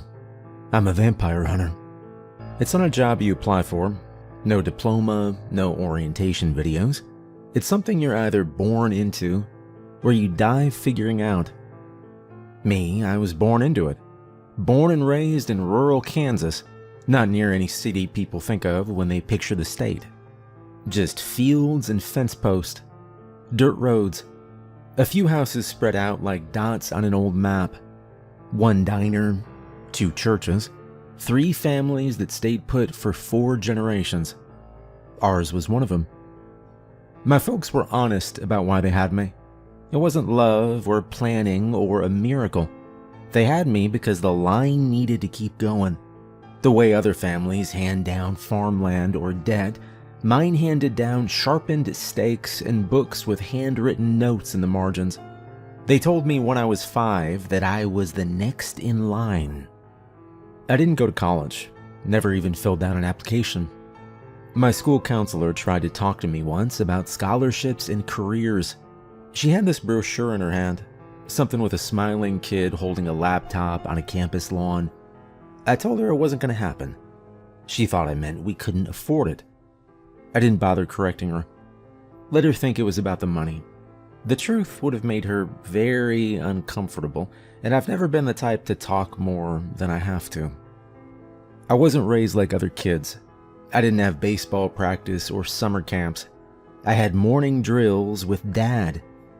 Every Saturday at dawn, rain or shine, he'd wake me up, hand me a wooden dowel the size of a sword handle, and we'd practice. Not flashy, movie-style stuff, just stance, grip, movement. He taught me how to move my feet so I wouldn't trip in gravel. Taught me how to read signs in dirt. Taught me how to tell when a smile is too wide or when someone's voice is a little too smooth. That's one of the first things you learn. Vampires don't all act the same. They don't all wear black or slink around like they've got something to hide. They adapt. They learn fast. Down south, they sing a lot. They've got these syrupy voices, like honey poured over warm cornbread. Sweet and slow. Folks let their guard down real easy down there. In Boston, they're a little different. Rude, even. Talk fast, move faster. Can't waste time when the city doesn't sleep. In Asia, they're more connected, networked, less individual predators, and more like cells in a bigger thing. That part scares me more than anything. Cities, that's where the worst ones hide. They've been there longer. They've learned how to blend. Some run companies. Others work late-night shifts. The longer they're around people, the more natural they seem. You might be wondering if I resented it. The training, the pressure, the strange lifestyle. I didn't. I still don't. I never had that weird teenage crisis of who am I or what do I want to be. I knew. I always knew. When my friends were flipping through career books, I was memorizing bloodlines. When they went to prom, I was practicing how to disable someone without killing them. I didn't envy them. I didn't even think they were wrong. Just different. It's not a glamorous life. No awards, no recognition. Nobody throws you a parade when you stop something very bad from spreading. You just pack up and drive to the next place. But there's something clean about it. Something honest. When I hunt, I know exactly who I am. There's no guesswork, no pretending. I don't lie to myself about the world being fair or people always being good way deep down. I see things as they are. My mom taught me that part. She wasn't a hunter like my dad. She was the researcher. She tracked patterns, kept logs, wrote down everything they learned, what worked, what didn't, what changed from place to place. She'd sit at the kitchen table late into the night, poring over old cases. Her handwriting sharp and neat, like every letter mattered. She'd say things like, "They get smarter every year," or, "You have to listen more than you talk." Dad handled the fighting. Mom handled the thinking. And I learned both. Some people think hunting's all about strength. It's not. It's about patience, about listening, about knowing when not to act. Sometimes you wait 3 weeks in a town without doing a damn thing, just watching, listening, following a trail that might not lead anywhere. But if you're lucky and quiet and careful, you'll find something. And if you're not careful, it'll find you first. I've been at it on my own for, 7 years now, since I was a teen. Dad passed away before I finished my training, but he left enough behind for me to keep going. Notes, letters, tips on places to avoid, people to trust. There's a woman in Ohio who makes custom weapons, a trucker who runs supplies across state lines, no questions asked, a preacher in Louisiana who can tell when someone's not quite human. These aren't friends, they're contacts. That's another thing you learn. You don't get too close to anyone. Sooner or later, you'll have to leave or bury them. I'm writing this down now because, someone has to. Mom kept records. She said memory fades, but ink lasts. It's my turn now. Every little thing matters. Patterns, words, faces. Someday, someone else will need this, like I did. So I write it all down. My name is Abel. I'm a vampire hunter. And these are my stories. I was 18 the first time I killed a vampire. That age where you don't feel like a kid anymore, but you still think like one. You're out of school, no longer told where to go or when to wake up, and yet you haven't really lived anything. There's a strange confidence that comes with that in-between. You believe you're ready for the world, mostly because you don't know what the world is capable of. My father used to say that 18 was a dangerous age. You have energy and instinct, but your judgment hasn't caught up yet. He called it the edge and said everyone has to fall off at once. For me, it happened in rural Kansas, inside a church basement that had gone sour without anyone noticing. I was staying in town to help one of my dad's old friends fix a roof and look into some local rumors. Nothing official, just quiet work, watching from a distance. But trouble never follows your calendar. It shows up when it wants to. After service one Sunday morning at St. Luke's, the local priest pulled me aside near the gravel parking lot. His shirt collar was loose, and his hands shook when he spoke. He didn't ask questions or explain himself, just passed me a folded piece of paper and told me to read it later. Alone. I waited until I was a few blocks away before I opened it. The handwriting was messy. It read, "I believe something is hiding in the basement. Please come after dark, and do not bring anything that looks like a weapon." That last part told me the priest had a gut feeling about what he was dealing with. He didn't know the rules, not in full, but he understood enough to keep quiet and not make a scene. I returned to the church the next evening, just after sundown. The main doors were locked, but the priest met me at the side entrance near the rectory garden. He didn't say much. We walked through the narrow back hallway, past classrooms and storage closets, and eventually came to the stairs behind the altar that led to the basement. Then he left, telling me he couldn't bear to find out what devil had been haunting the basement.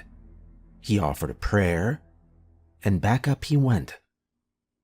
As soon as I stepped down the first few steps, I could feel the shift in the air. The wood underfoot creaked more than it should have, and the temperature dropped with each level. I stopped at a narrow door marked storage. I opened it with a brass key the priest had given me, and stopped. There were empty blood bags, medical grade, scattered nearby, torn apart with sharp teeth and carelessness. The light overhead was dim and flickering, but I could make out a figure crouched in the corner, partially hidden by an old wire rack. He was humming. Not a melody I recognized, just a soft, slow sound, like he was keeping rhythm with his breath. As I stepped closer, I saw him more clearly. A man in a tailored vest with his sleeves rolled to the elbow, kneeling over a half-torn blood bag. He didn't see me, That's something they do. When they feed, they lose their awareness.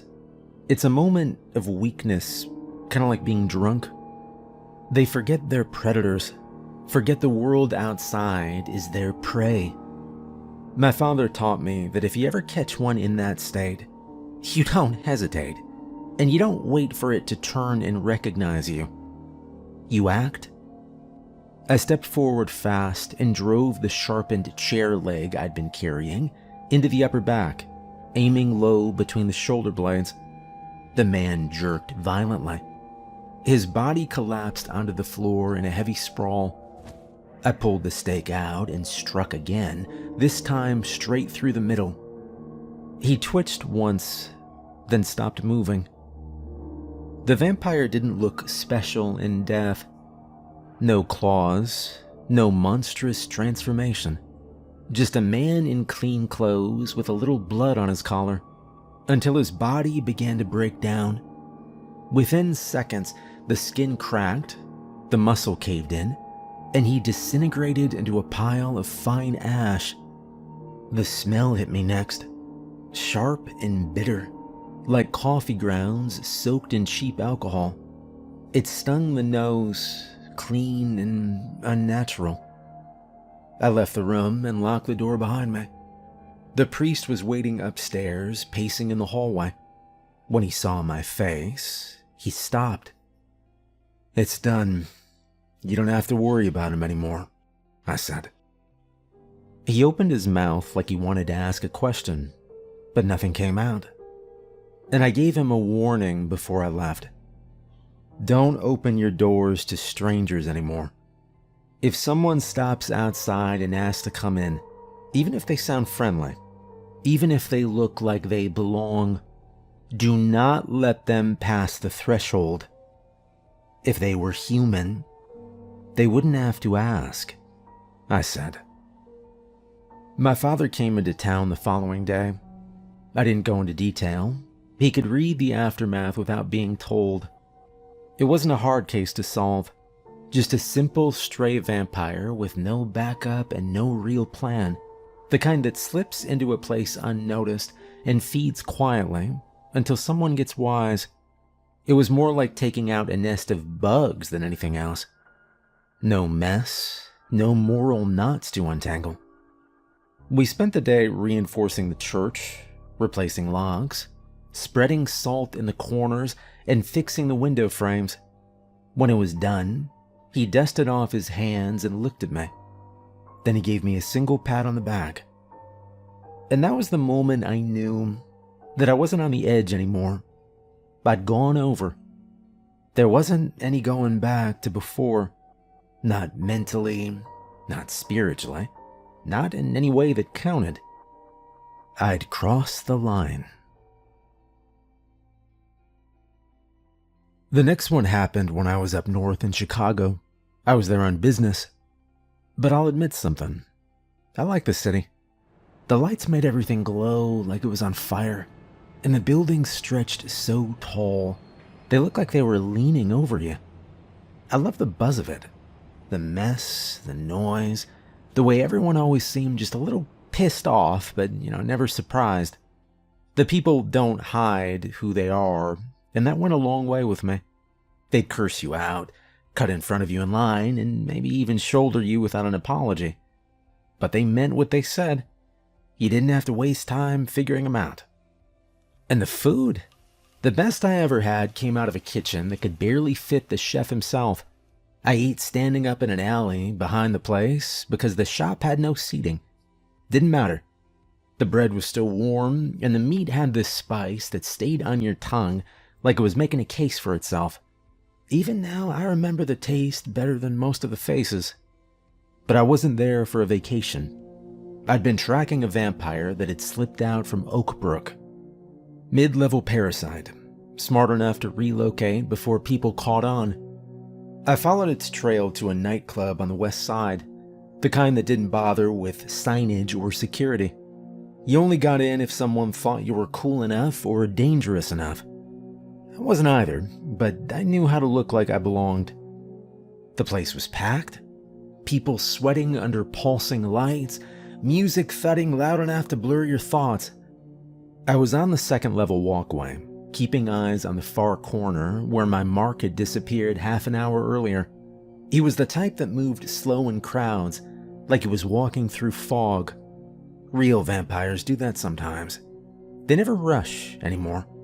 Not like us humans living on borrowed time. And then, just as the bass dropped into another song, I heard a gunshot from the alley outside. It cracked against the back wall like a whip, sharp and unmistakable. Some people turned. Most didn't. I didn't wait. I slipped out the back entrance. In the alley, I saw two figures. One of them was already running, fast and crooked, stumbling down the narrow lane toward the street. The other was standing still, silver gun raised, smoke still curling from the barrel. I moved in quickly and looked down at the pavement near the doorway. The blood on the ground wasn't pooling. It was sizzling where it hit the concrete. And that was all I needed to see. Only one kind of blood does that. "You shot a vampire," I said. The kid turned to me, probably around 17 or 18, wearing a jacket with too many pockets and a patch on the sleeve I didn't recognize. His hands were slightly shaking, not from fear it looked like, but from adrenaline. He was riding the high of it. "Damn right I did. I clipped him, I think," he said. I stepped closer. Yeah, you don't shoot in a crowd. You don't fire in a nightclub alley where they're still feeding and you have no clue how many are inside. You shoot, it runs, and now it's hungry and pissed off with no leash, I said. He raised an eyebrow like I just insulted his mother. "You a hunter?" "Vampire hunter, yeah. You?" I replied. He gave a half smile, then pointed to the patch on his sleeve. "Institute. Monster Division. Name's Milo."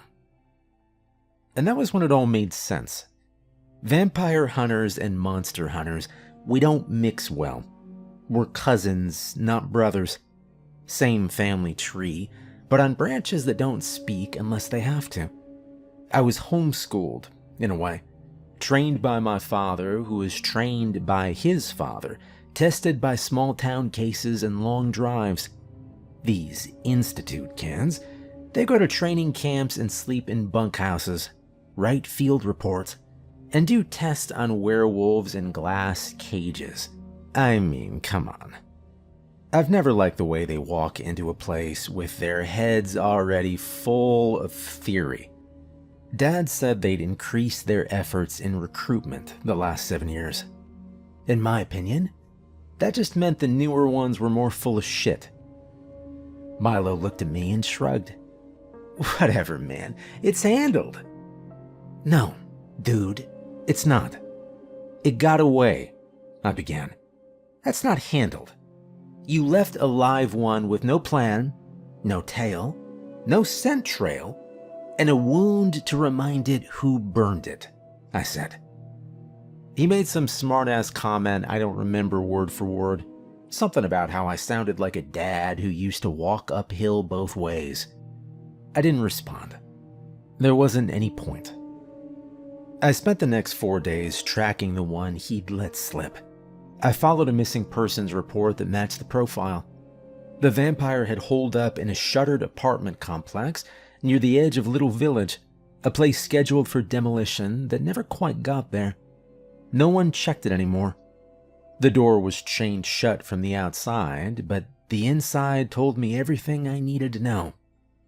The smell of decay was thick. There were drag marks on the floor, dry blood trails leading down into the basement. I marked the door frames, set the garlic smoke canister near the stairwell, and laid sage at each window crack. When the time came, I lit the fuse and waited. The smoke went down first, thick and sharp, designed to disorient and sting. I followed right after, stake in hand, ears tuned to movement. He came out of the dark fast, but not fast enough. His face was half burned from the herbs, eyes watering, body uncoordinated. The steak hit home on the second try. He made a gurgling sound and collapsed without ceremony. I stayed for a long while after that, just to make sure no one else was hiding. I never saw Milo again in Chicago. He probably got sent to some other city, or back to whatever institute dorm they were keeping him in. Now, most of my tips come from people, regular ones. A bartender who noticed a regular stopped drinking. A janitor who found weird stains in a school basement. A pawn shop owner who swore a guy pawned a Rolex soaked in something that wasn't water. But when I'm in a city, I have one guy I go to first. Zazo. He's a goblin. Lives in the sewer systems under the city. Says he likes the smell. And I don't question it. Zazo's not exactly friendly, but he's reliable. You give him what he wants, and he tells you everything. He doesn't take cash, and he doesn't care about favors. He only wants two things: fresh apple beer and full-size Snickers bars. Has to be both. One without the other, and he'll throw it back at you. He's done it to me a couple times. This time, I brought 2 6-packs and a plastic bag with 6 bars, still cold from the cooler. He sniffed them both before he even looked me in the eye. You finally bring me the real kind? Or did you get that light crap again? He said. Yeah, it's regular apple beer, and 6 whole Snickers full size. You counted last time, I said. Zazo let out a wheezing sound that might have been a laugh. He took the bag and popped one of the beers open using his sharp little teeth. He drank half of it in one go, foam sticking to his chin like shaving cream. All right. You brought what I like. What do you want? He asked. I told him about a small suburban neighborhood on the edge of the city. Quiet place. Nothing remarkable. But lately, the police blotter had started filling up with low-level crimes. Break-ins, missing pets, theft, minor arson. More troubling was the spike in homeless disappearances. People thought it was a coincidence or maybe a serial killer. I knew better. When the most vulnerable start disappearing first, it usually means something is feeding.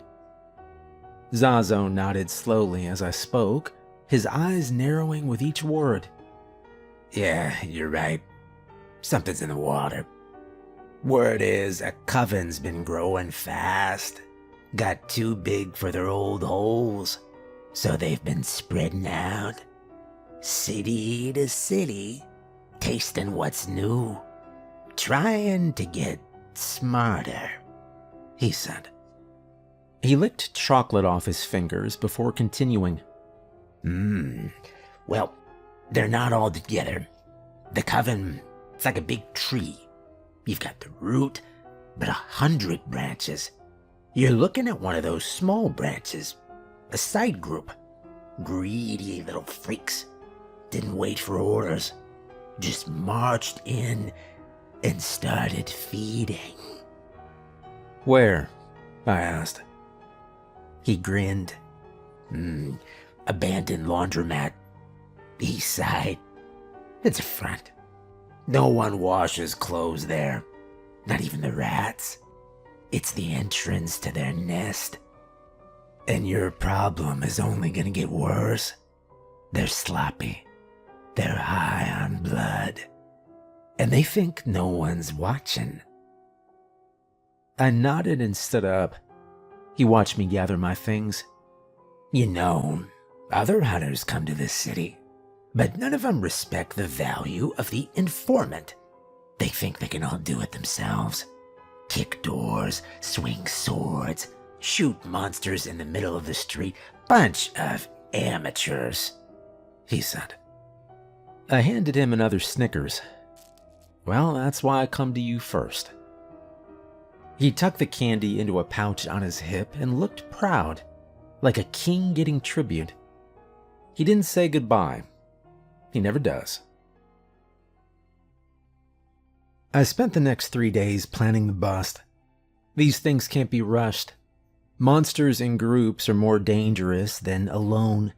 They get confident. They start organizing. If you take them head on without prep, someone dies.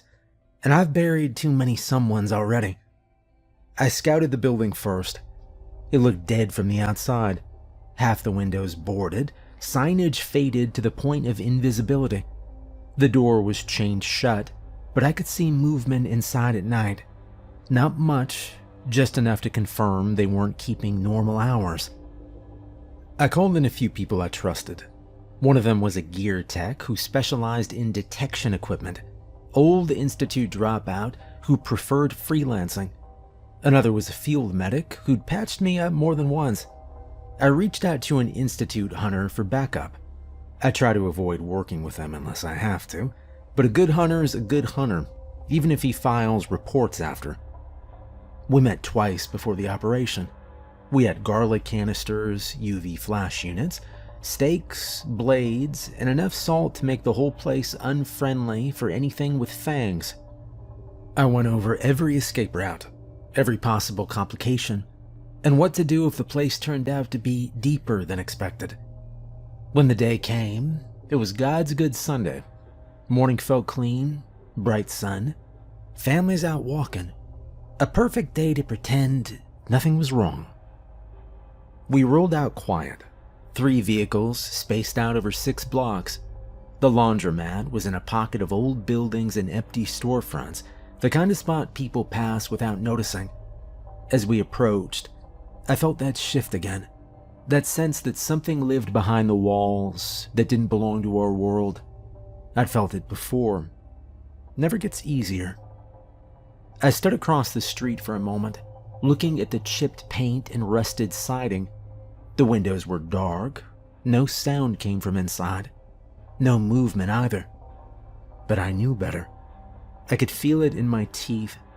The whole place was tense. "You ready?" the Institute guy asked, tightening his vest straps. I didn't answer right away. I was looking at the cracked sign above the door. Spin City Laundry in faded red letters. Probably hadn't run a washer in 10 years. I adjusted the strap on my pack, checked the stake at my side, and gave a single nod. We surrounded the place just after noon. Streets were mostly empty. The kind of quiet that makes you second guess how loud your boots are. There were 5 of us. I took point on the front door with the Institute guy watching my 6. 2 others circled around back to seal off the alley. The last stayed posted on the side in case anything tried to slip out through the basement windows. We laid garlic along the back wall and window cells. It burns their lungs and eyes, but that's not always enough. Silver is better. Some say real silver is God's metal, that no matter what kind of monster you're dealing with, it burns them the same. Vampire, ghoul, siren, even the nice ones that just want to be left alone. Doesn't matter. Silver makes them bleed and scream. It's like we were given one thing, just one, to defend ourselves with. Something they can't undo or outgrow. Their speed, their teeth, their unnatural power doesn't mean much when silver touches them. I loaded my gun with silver rounds and gave the signal. A sharp wave of my hand down and a short nod. Then we moved. The front door led straight into the laundromat. Cracked tile floor, 3 dead machines, a broken vending unit, and fluorescent lights that blinked. We cleared the front quickly. Nothing there but mildew and bad wiring. The real action was behind the false wall, through a busted out door frame where the plaster had been torn off and a narrow hall led into the attached house. It was hotter in there, thick with smoke. Someone had been burning incense non-stop, a heavy mix of dried herbs that clung to your skin and made your head swim. The air stung my eyes. I pulled up a cloth mask over my nose and motioned for the others to do the same. And then I saw them. People. least 10, maybe more, scattered through the living room and into the hallway. All of them were unconscious, or close to it. Some curled into cushions, like they'd passed out mid-conversation. Most were women and unhoused men. All of them had pale skin and dark stains at the neck. Not fresh wounds, just slow, steady feeding. They were being kept in a fog, breathing in sedatives while their blood was taken little by little. I gave the signal, sharp and short. We moved in silently, each of us grabbing one person at a time and carrying them out. I watched every exit as my team moved back and forth like clockwork. One by one, the bodies were hauled out and laid onto tarps in the lot out front, where the medic could check vitals and prep IV drips. Most of them would live, though I'd bet a few wouldn't remember much beyond a blur of heat and sleep. Once the last victim was out, I motioned for 2 men to follow me. We cleared the hallway and turned the corner, where a stairwell climbed to a second floor. The carpet was matted with dirt and dark spots. I stepped lightly, gun raised. At the top of the stairs was the master bedroom. The door was halfway open, and something inside moved. I stepped in first. The room was dim. Thick curtains blocked out the sun. In the corner, crouched low over a figure slumped on a stained mattress, was a vampire. It didn't turn when we entered. Its face was buried against the victim's neck, body hunched, back rising and falling as it drank. The victim was still twitching, a young man, probably homeless, dragged off the street like the others. We didn't speak. I fired first. The silver round caught the vampire in the shoulder. The second man fired a moment after me, catching it in the hip. The creature howled and turned towards us, blood still dripping from its mouth. Its eyes were wide, more animal than human. It lunged. The third bullet missed. It knocked my partner down with a blow across the head and leapt for me. I didn't wait. I pulled the trigger again. The fourth bullet hit straight through the heart. It froze mid-motion, mouth still parted. Then it dropped. We stood still for a moment, gun still raised. My teammate on the ground cursed under his breath and sat up slowly. I pulled him back toward the wall and told him to sit still until the medic arrived. He nodded, eyes glassy. I was about to call it in when I heard something small from across the room. A faint thump. I turned and followed the sound to the bedroom closet. Inside, curled up on a pile of old towels, was a girl, 12 maybe. Thin arms, scraped knees, dirt on her face. She wore a UCLA t-shirt that was much too big for her, the kind of shirt you might find in a donation bin or on a sale rack for 50 cents. She didn't scream. She just looked at me with wide eyes and didn't move.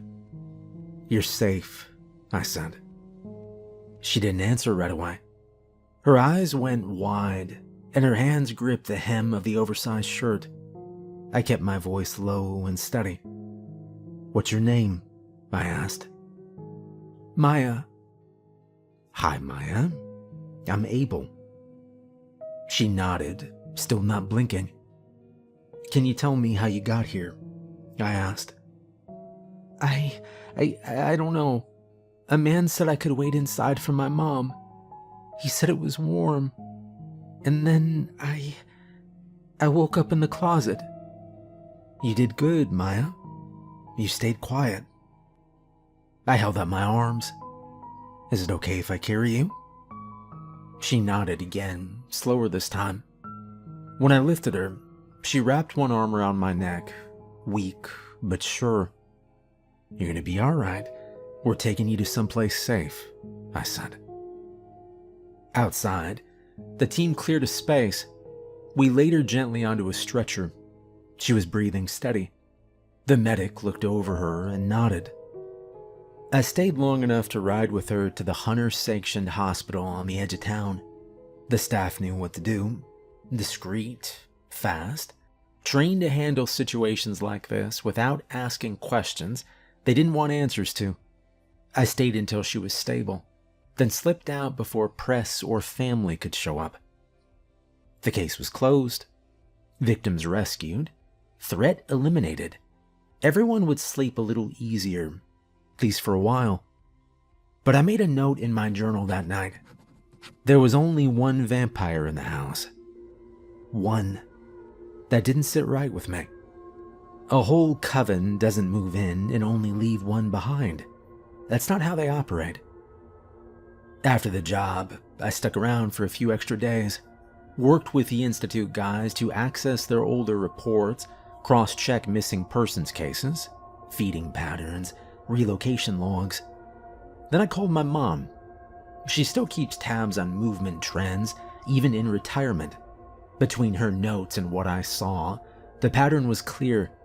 Covens have been moving more, not just growing, but spreading out, shifting territory, faster and more coordinated than before. That means one thing. There's more work ahead. Well, I'm 30 now. My friends, the few I've kept, like to joke that I'm going gray around the sideburns. They say I'm aging like a war veteran, 10 years ahead of schedule. I tell them it's just the lighting. Truth is, they're right, and I don't mind. You don't do this job expecting to look young forever. You do it knowing every year you get is earned. Zazo's still around, same as always. Still in the sewer, still picky about his apple beer, still counting the Snickers bars before he talks. He says I'm the only one who brings the good kind, the kind with the crunchy peanuts and no funny labels. I bring him what he asks for, and he keeps me in the loop. There are worse arrangements. As for me, I'm still out there, still chasing things that most people don't want to know exist, still watching alleyways, checking basements, taking quiet calls from voices that are too afraid to go to the police. The cities change, the names, the faces, the news cycles, they move fast. But the monsters don't. They're patient. They wait. And as long as they're out there, I'll be hunting.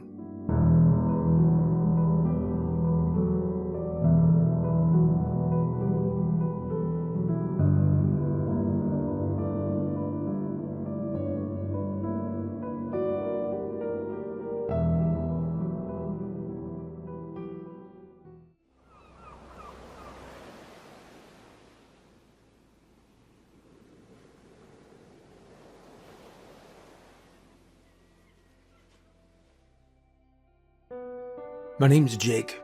I'm 35 years old, and I drive deliveries for a logistics company based out of Bakersfield.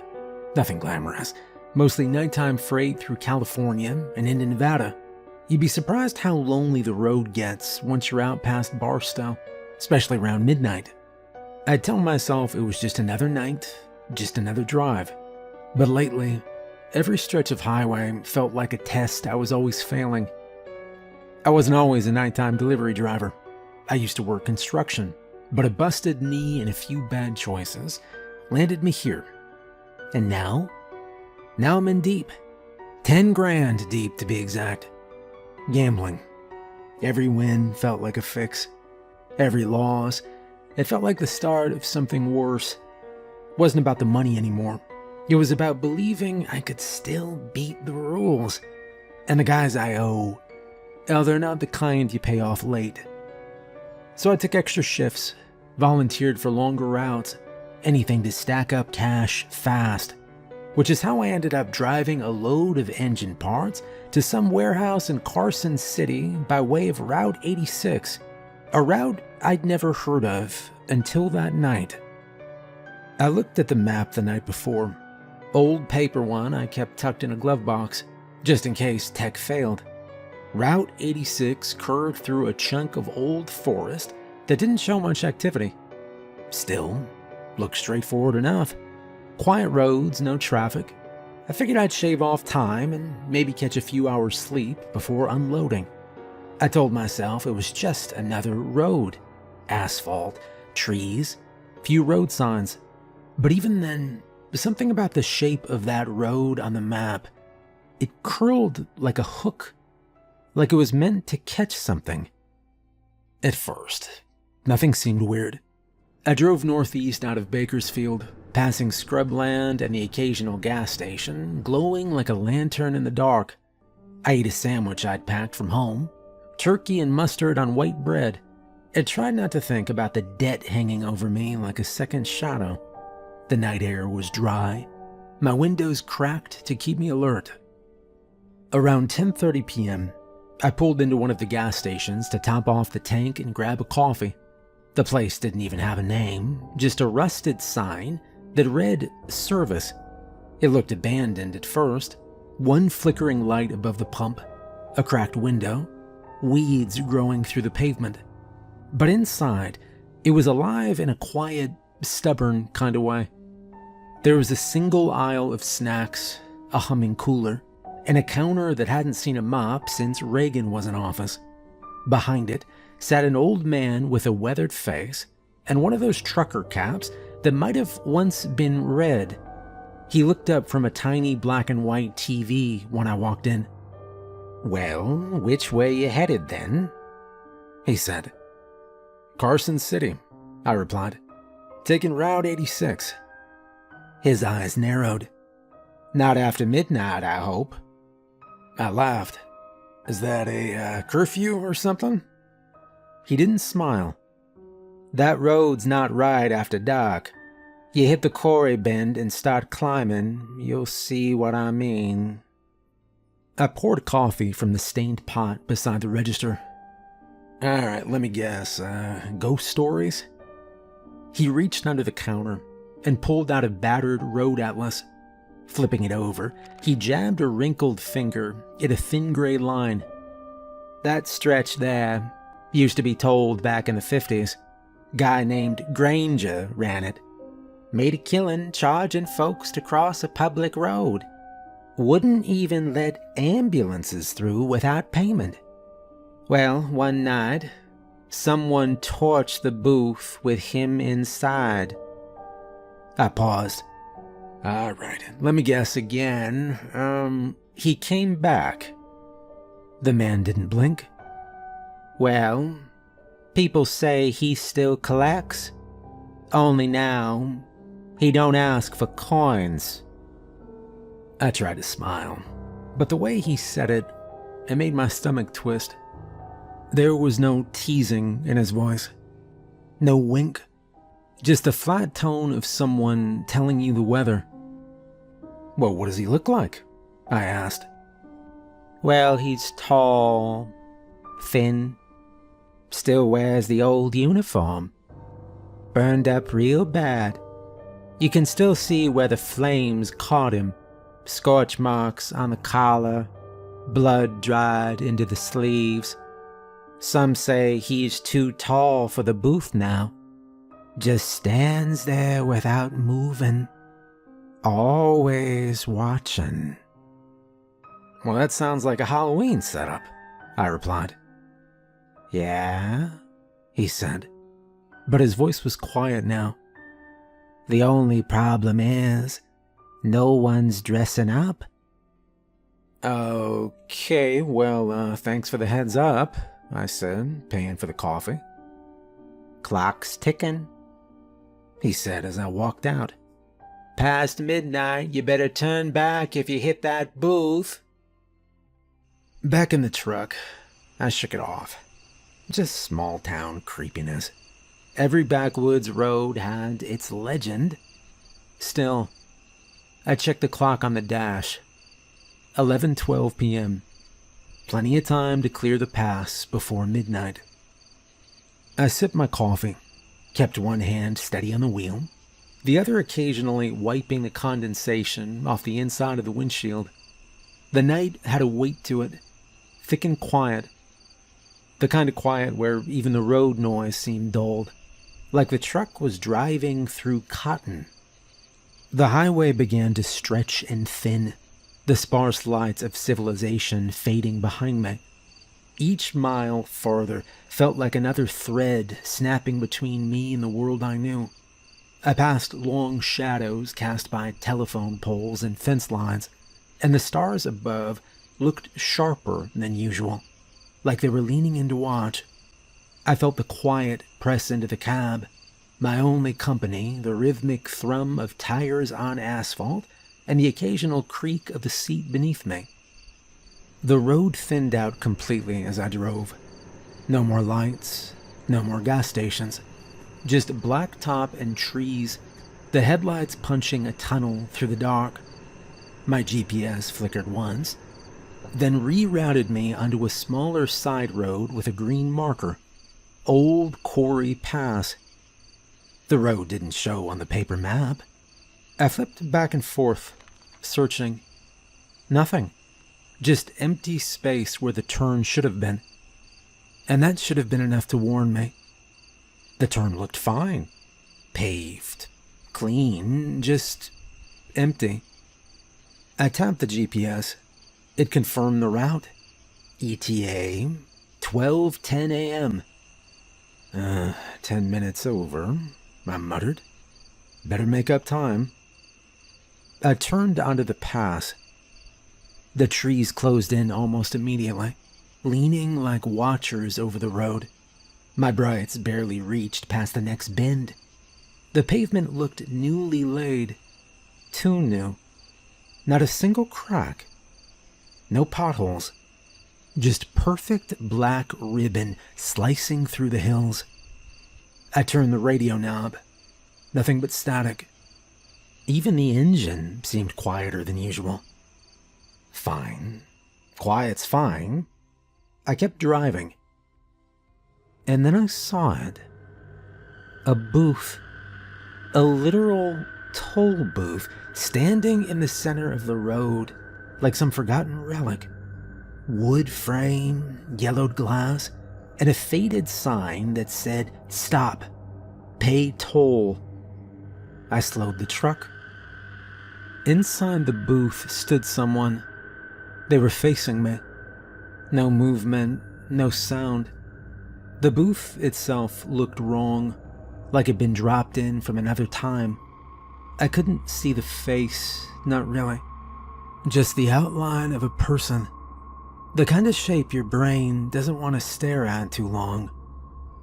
It didn't move. My stomach dropped, and the booth's arm came down. I sat there, staring at the booth, trying to make sense of it. Maybe it was a leftover movie prop, or some weird roadside art installation. Maybe a Halloween setup that never got taken down. But it wasn't fake. It felt wrong in a way I couldn't explain. The arm across the road stayed down, like it knew I was there, and it wasn't letting me through. I reached over and flicked on my high beams. The glare hit the glass and caught on the figure inside. He didn't move, just stood there, head tilted slightly to the side, like he was listening to something far away. I leaned out the window. "Hey, what's the toll?" Nothing. I wasn't about to get out of the truck. I threw it in reverse and backed up a few feet, thinking maybe I could drive around it. But the shoulders were narrow, hemmed in by thick trees and a steep drop to the right. No way around. A sign on the booth's window caught my eye, hand-painted, red letters on a warped white board. Toll must be paid. And then I saw the tray, like the kind you'd find at a bank drive-thru, one of those old metal drawers that slides out. It extended slowly toward me, squealing on unseen rollers. I stared at it. "Look, man, I don't have cash," I said. The figure didn't flinch. The trees rustled on both sides, but there was no wind, just the sound of leaves moving, as if something brushed them from within. I glanced at the mirror. Nothing. just black and branches. Something came over me then. The feeling that this was wrong, very wrong, and I had to get out of there now. I did something a little crazy. I took a breath and dropped the truck into gear. The tires squealed as I pushed through the barrier. The arm cracked against the hood and snapped upward, clattering into the trees. I drove straight through, heart hammering. My rear view showed the booth shrinking behind me, bathed in pale light. A mile down, I let out the breath I'd been holding. Nothing followed. No sirens, no headlights. Just me and the empty road. I laughed, shaky, nervous, but a laugh all the same. My hand still clutched the wheel like it might jump out of my grip. "Nice work, Jake. You just got scared by a Halloween prop," I said to myself. The road curved left, then right, then up into the hills. No signs, no exits.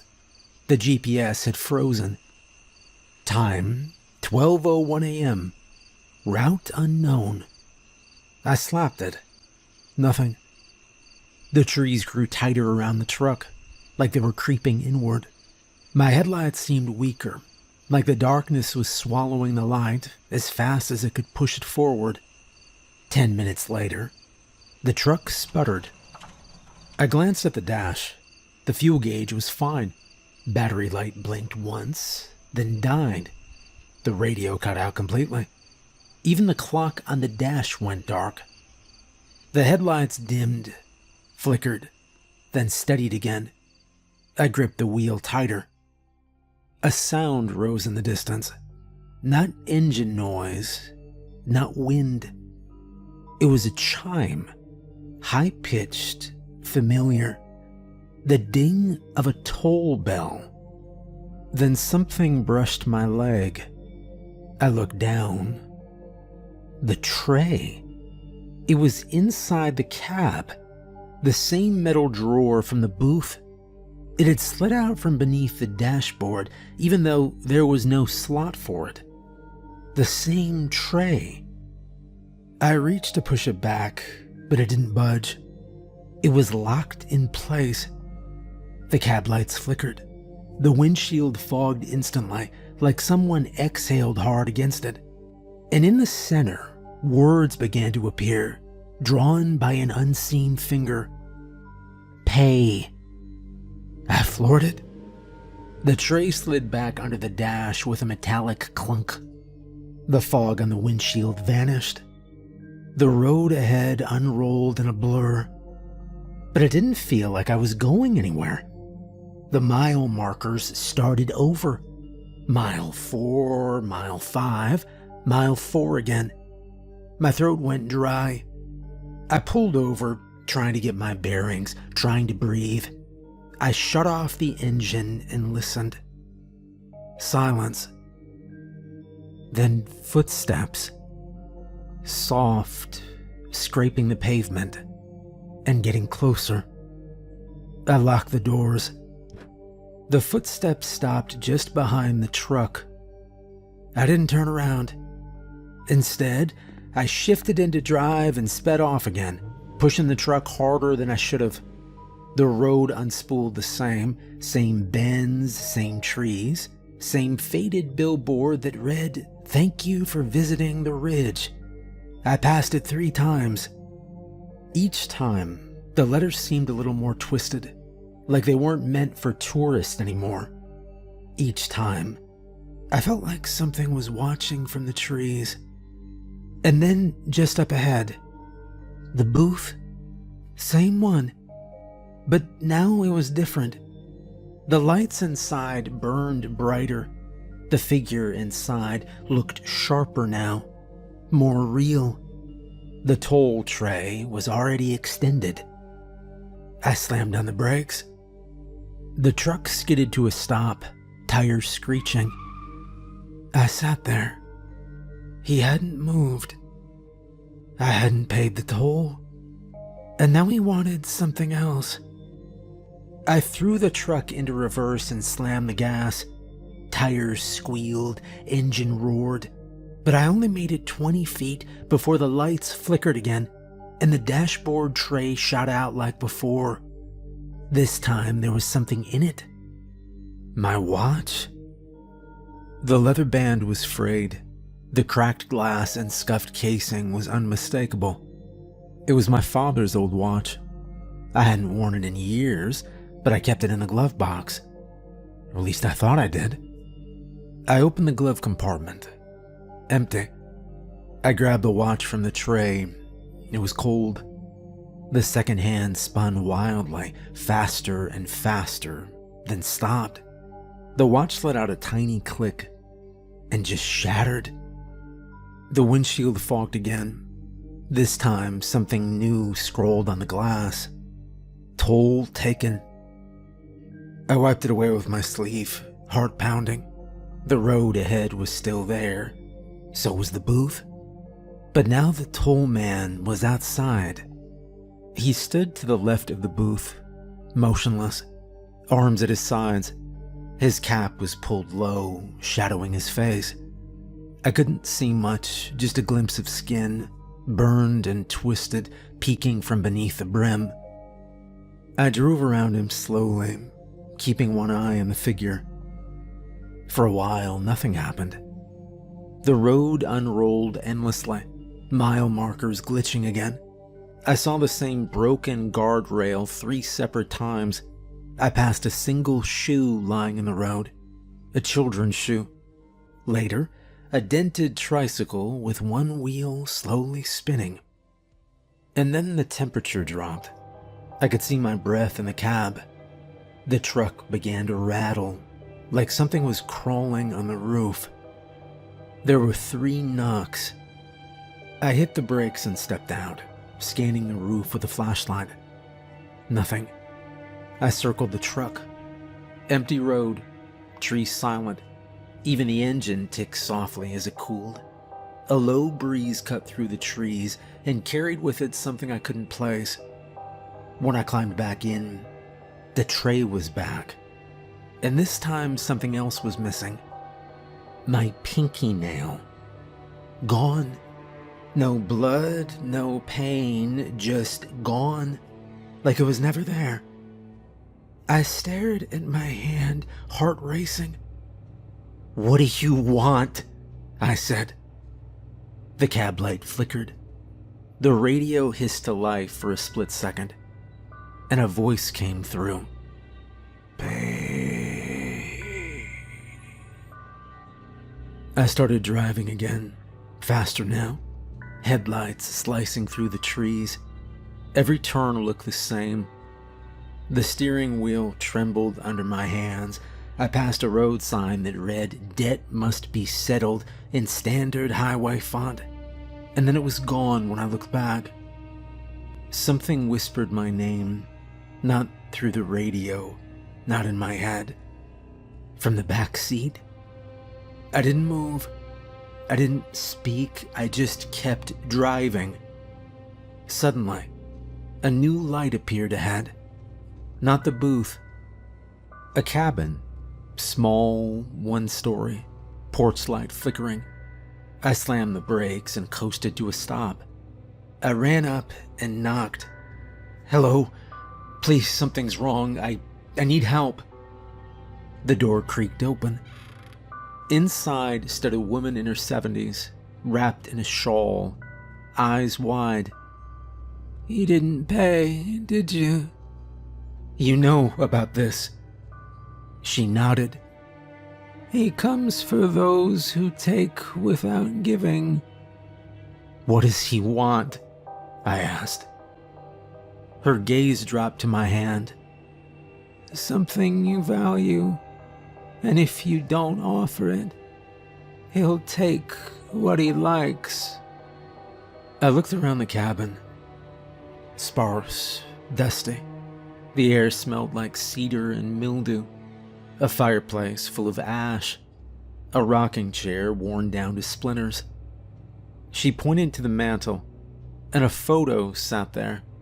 Her, decades younger, beside a man in a toll booth uniform. "That's him," I said. She nodded. "My husband. He worked that booth for 40 years. Wasn't a bad man, just too proud. Wouldn't let an ambulance through one winter storm. The boy inside, well, the poor boy died. And someone lit the booth on fire with my husband inside. Now he thinks it's still his job, and he still collects. What do I do?" She handed me something small, a token, rusted, round, but it had weight. I turned it over in my fingers. It wasn't just stamped metal. The surface shimmered faintly, like something burned just beneath it. On one side it read, "One pass, no return." The other side bore an unfamiliar emblem, what looked like a road twisting into an eye. "You could probably sell this to a collector," I muttered, half joking. "It looks antique." "You could," she said, "but it wouldn't be yours anymore." That stuck with me more than it should have. As I stepped out, I turned back, and the cabin was gone. There were only trees, and ahead, the booth again brighter than ever. The toll man stood in the center of the road, waiting, and this time I had something to give. I stood there, halfway between the truck and the booth, the token clutched in my hand. The rust had flaked off on my palm. The words, "One pass, no return," felt heavier. The toll man didn't move, but something held me back, something in the way he stared, like he was waiting to see if I'd try to cheat him. I looked at the token again. I turned it over in my fingers. What was it worth, really? A chunk of corroded metal? No, it was more than that. It had a strange shimmer in the light. The emblem on the back, a coiled road forming a single eye. It was designed. I'd seen antique dealers pay hundreds for less. I could pawn this, pay off half my debt in one sale, get ahead for once. But it wasn't mine, not truly. The old woman had handed it over like it cost her something. She'd said it plain. What I gave had to be mine, not borrowed. What was mine? Debt, sure. Regret, anger, memories I don't want anymore. But those weren't tangible. I hesitated, and then I pocketed the token. I reached into the glove box and pulled out a handful of coins, quarters, dimes, tokens from truck stops and old vending machines. I dropped them into the tray. They sat there. The tray didn't retract. Instead, it began to shake. Slow at first, then faster. The coins rattled like teeth. The windshield fogged instantly. Words carved into the condensation. No cheating. And then the headlights shut off, and the engine died. I tried the ignition. Nothing. The truck was dead. And then the dashboard screen flickered to life. Not GPS, not radio. Just a single word pulsing in yellow text. Pay. The screen buzzed with static, and for a second, the smell of scorched hair filled the cab. I gripped the wheel tighter. Whatever this thing was, it didn't want excuses, it wanted payment. The tray slammed shut, and when it extended again, something else was inside. My wedding ring. I hadn't worn it in years. My ex-wife gave it to me in a padded envelope after the divorce. I kept it buried in a sock drawer. But there it was, sitting in the tray like it'd been waiting its turn. The tall man's head tilted slightly, like he was listening. I didn't remember putting the ring in the truck, but it didn't matter. I took it. I held it in my palm. I remembered what she'd said that night before she left. You always take the easy road. And now here I was again, staring down a toll I didn't want to pay.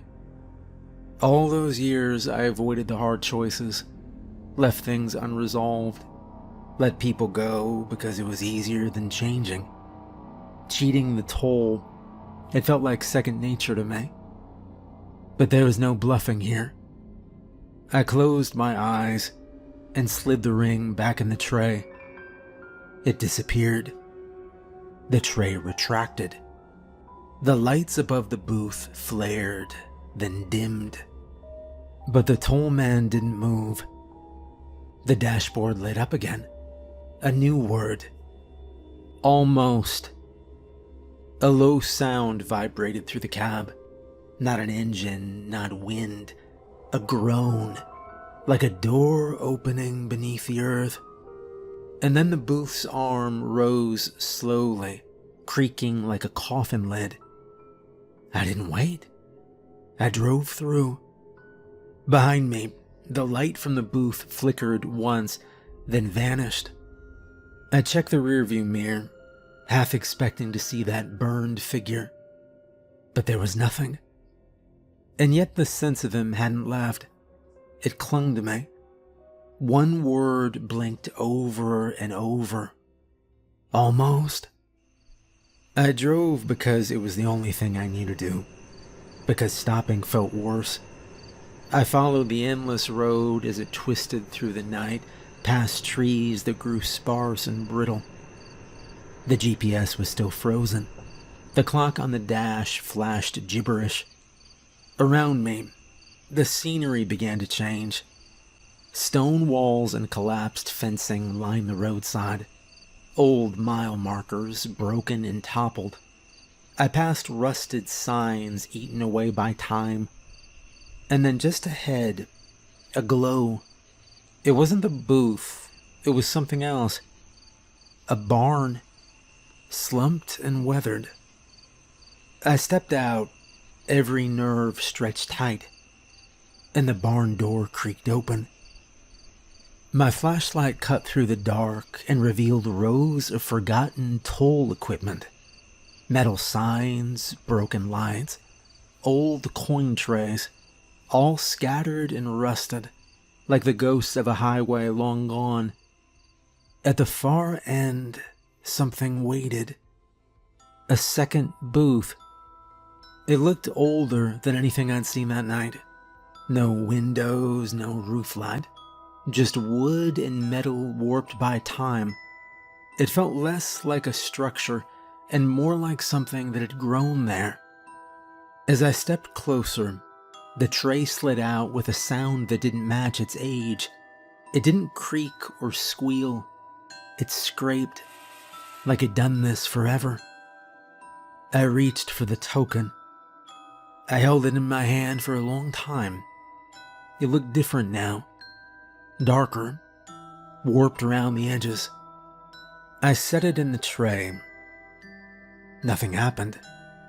I added my wallet, my keys, my father's lighter. Still nothing. I looked down at the last thing I had, my watch. It was running again, ticking steady. I remember the last time it ticked like this. Hospital room. My dad was asleep beside me. I never wore it again after that day. I took it off. As I placed it in the tray, a cold breath passed through the booth. The tray didn't react. It sank. And then it was gone. No sound, no shift. Just absence. I stood there, waiting for something to happen. But there was no voice, no message, just the barn doors creaking open behind me and the sound of crickets waiting outside. The road was open again. So I drove. The tires hummed on the road like a lullaby I hadn't heard in years. I didn't touch the radio. The silence. Well, it was finally just silence. Just empty air.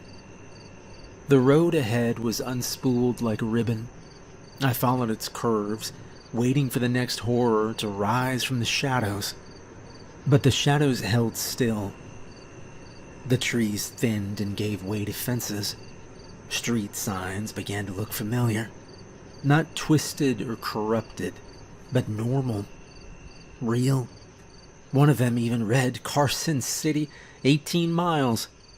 I almost cried when I saw it. My phone buzzed in the cup holder, lighting up with a signal for the first time in hours. Back on the road, the world felt sharper. And then just before the city limits, I saw it. The booth. But it wasn't on the road. It was off to the side, in a field, half sunk in the dirt, like a relic. Cracked glass, sagging roof. And beside it, a wooden post with the faded sign, "Thank you for visiting the ridge." It was dead. Just a husk. Vines had begun to grow around the corners. Grass pushed up through the floor. The tray was rusted in place, unmoving.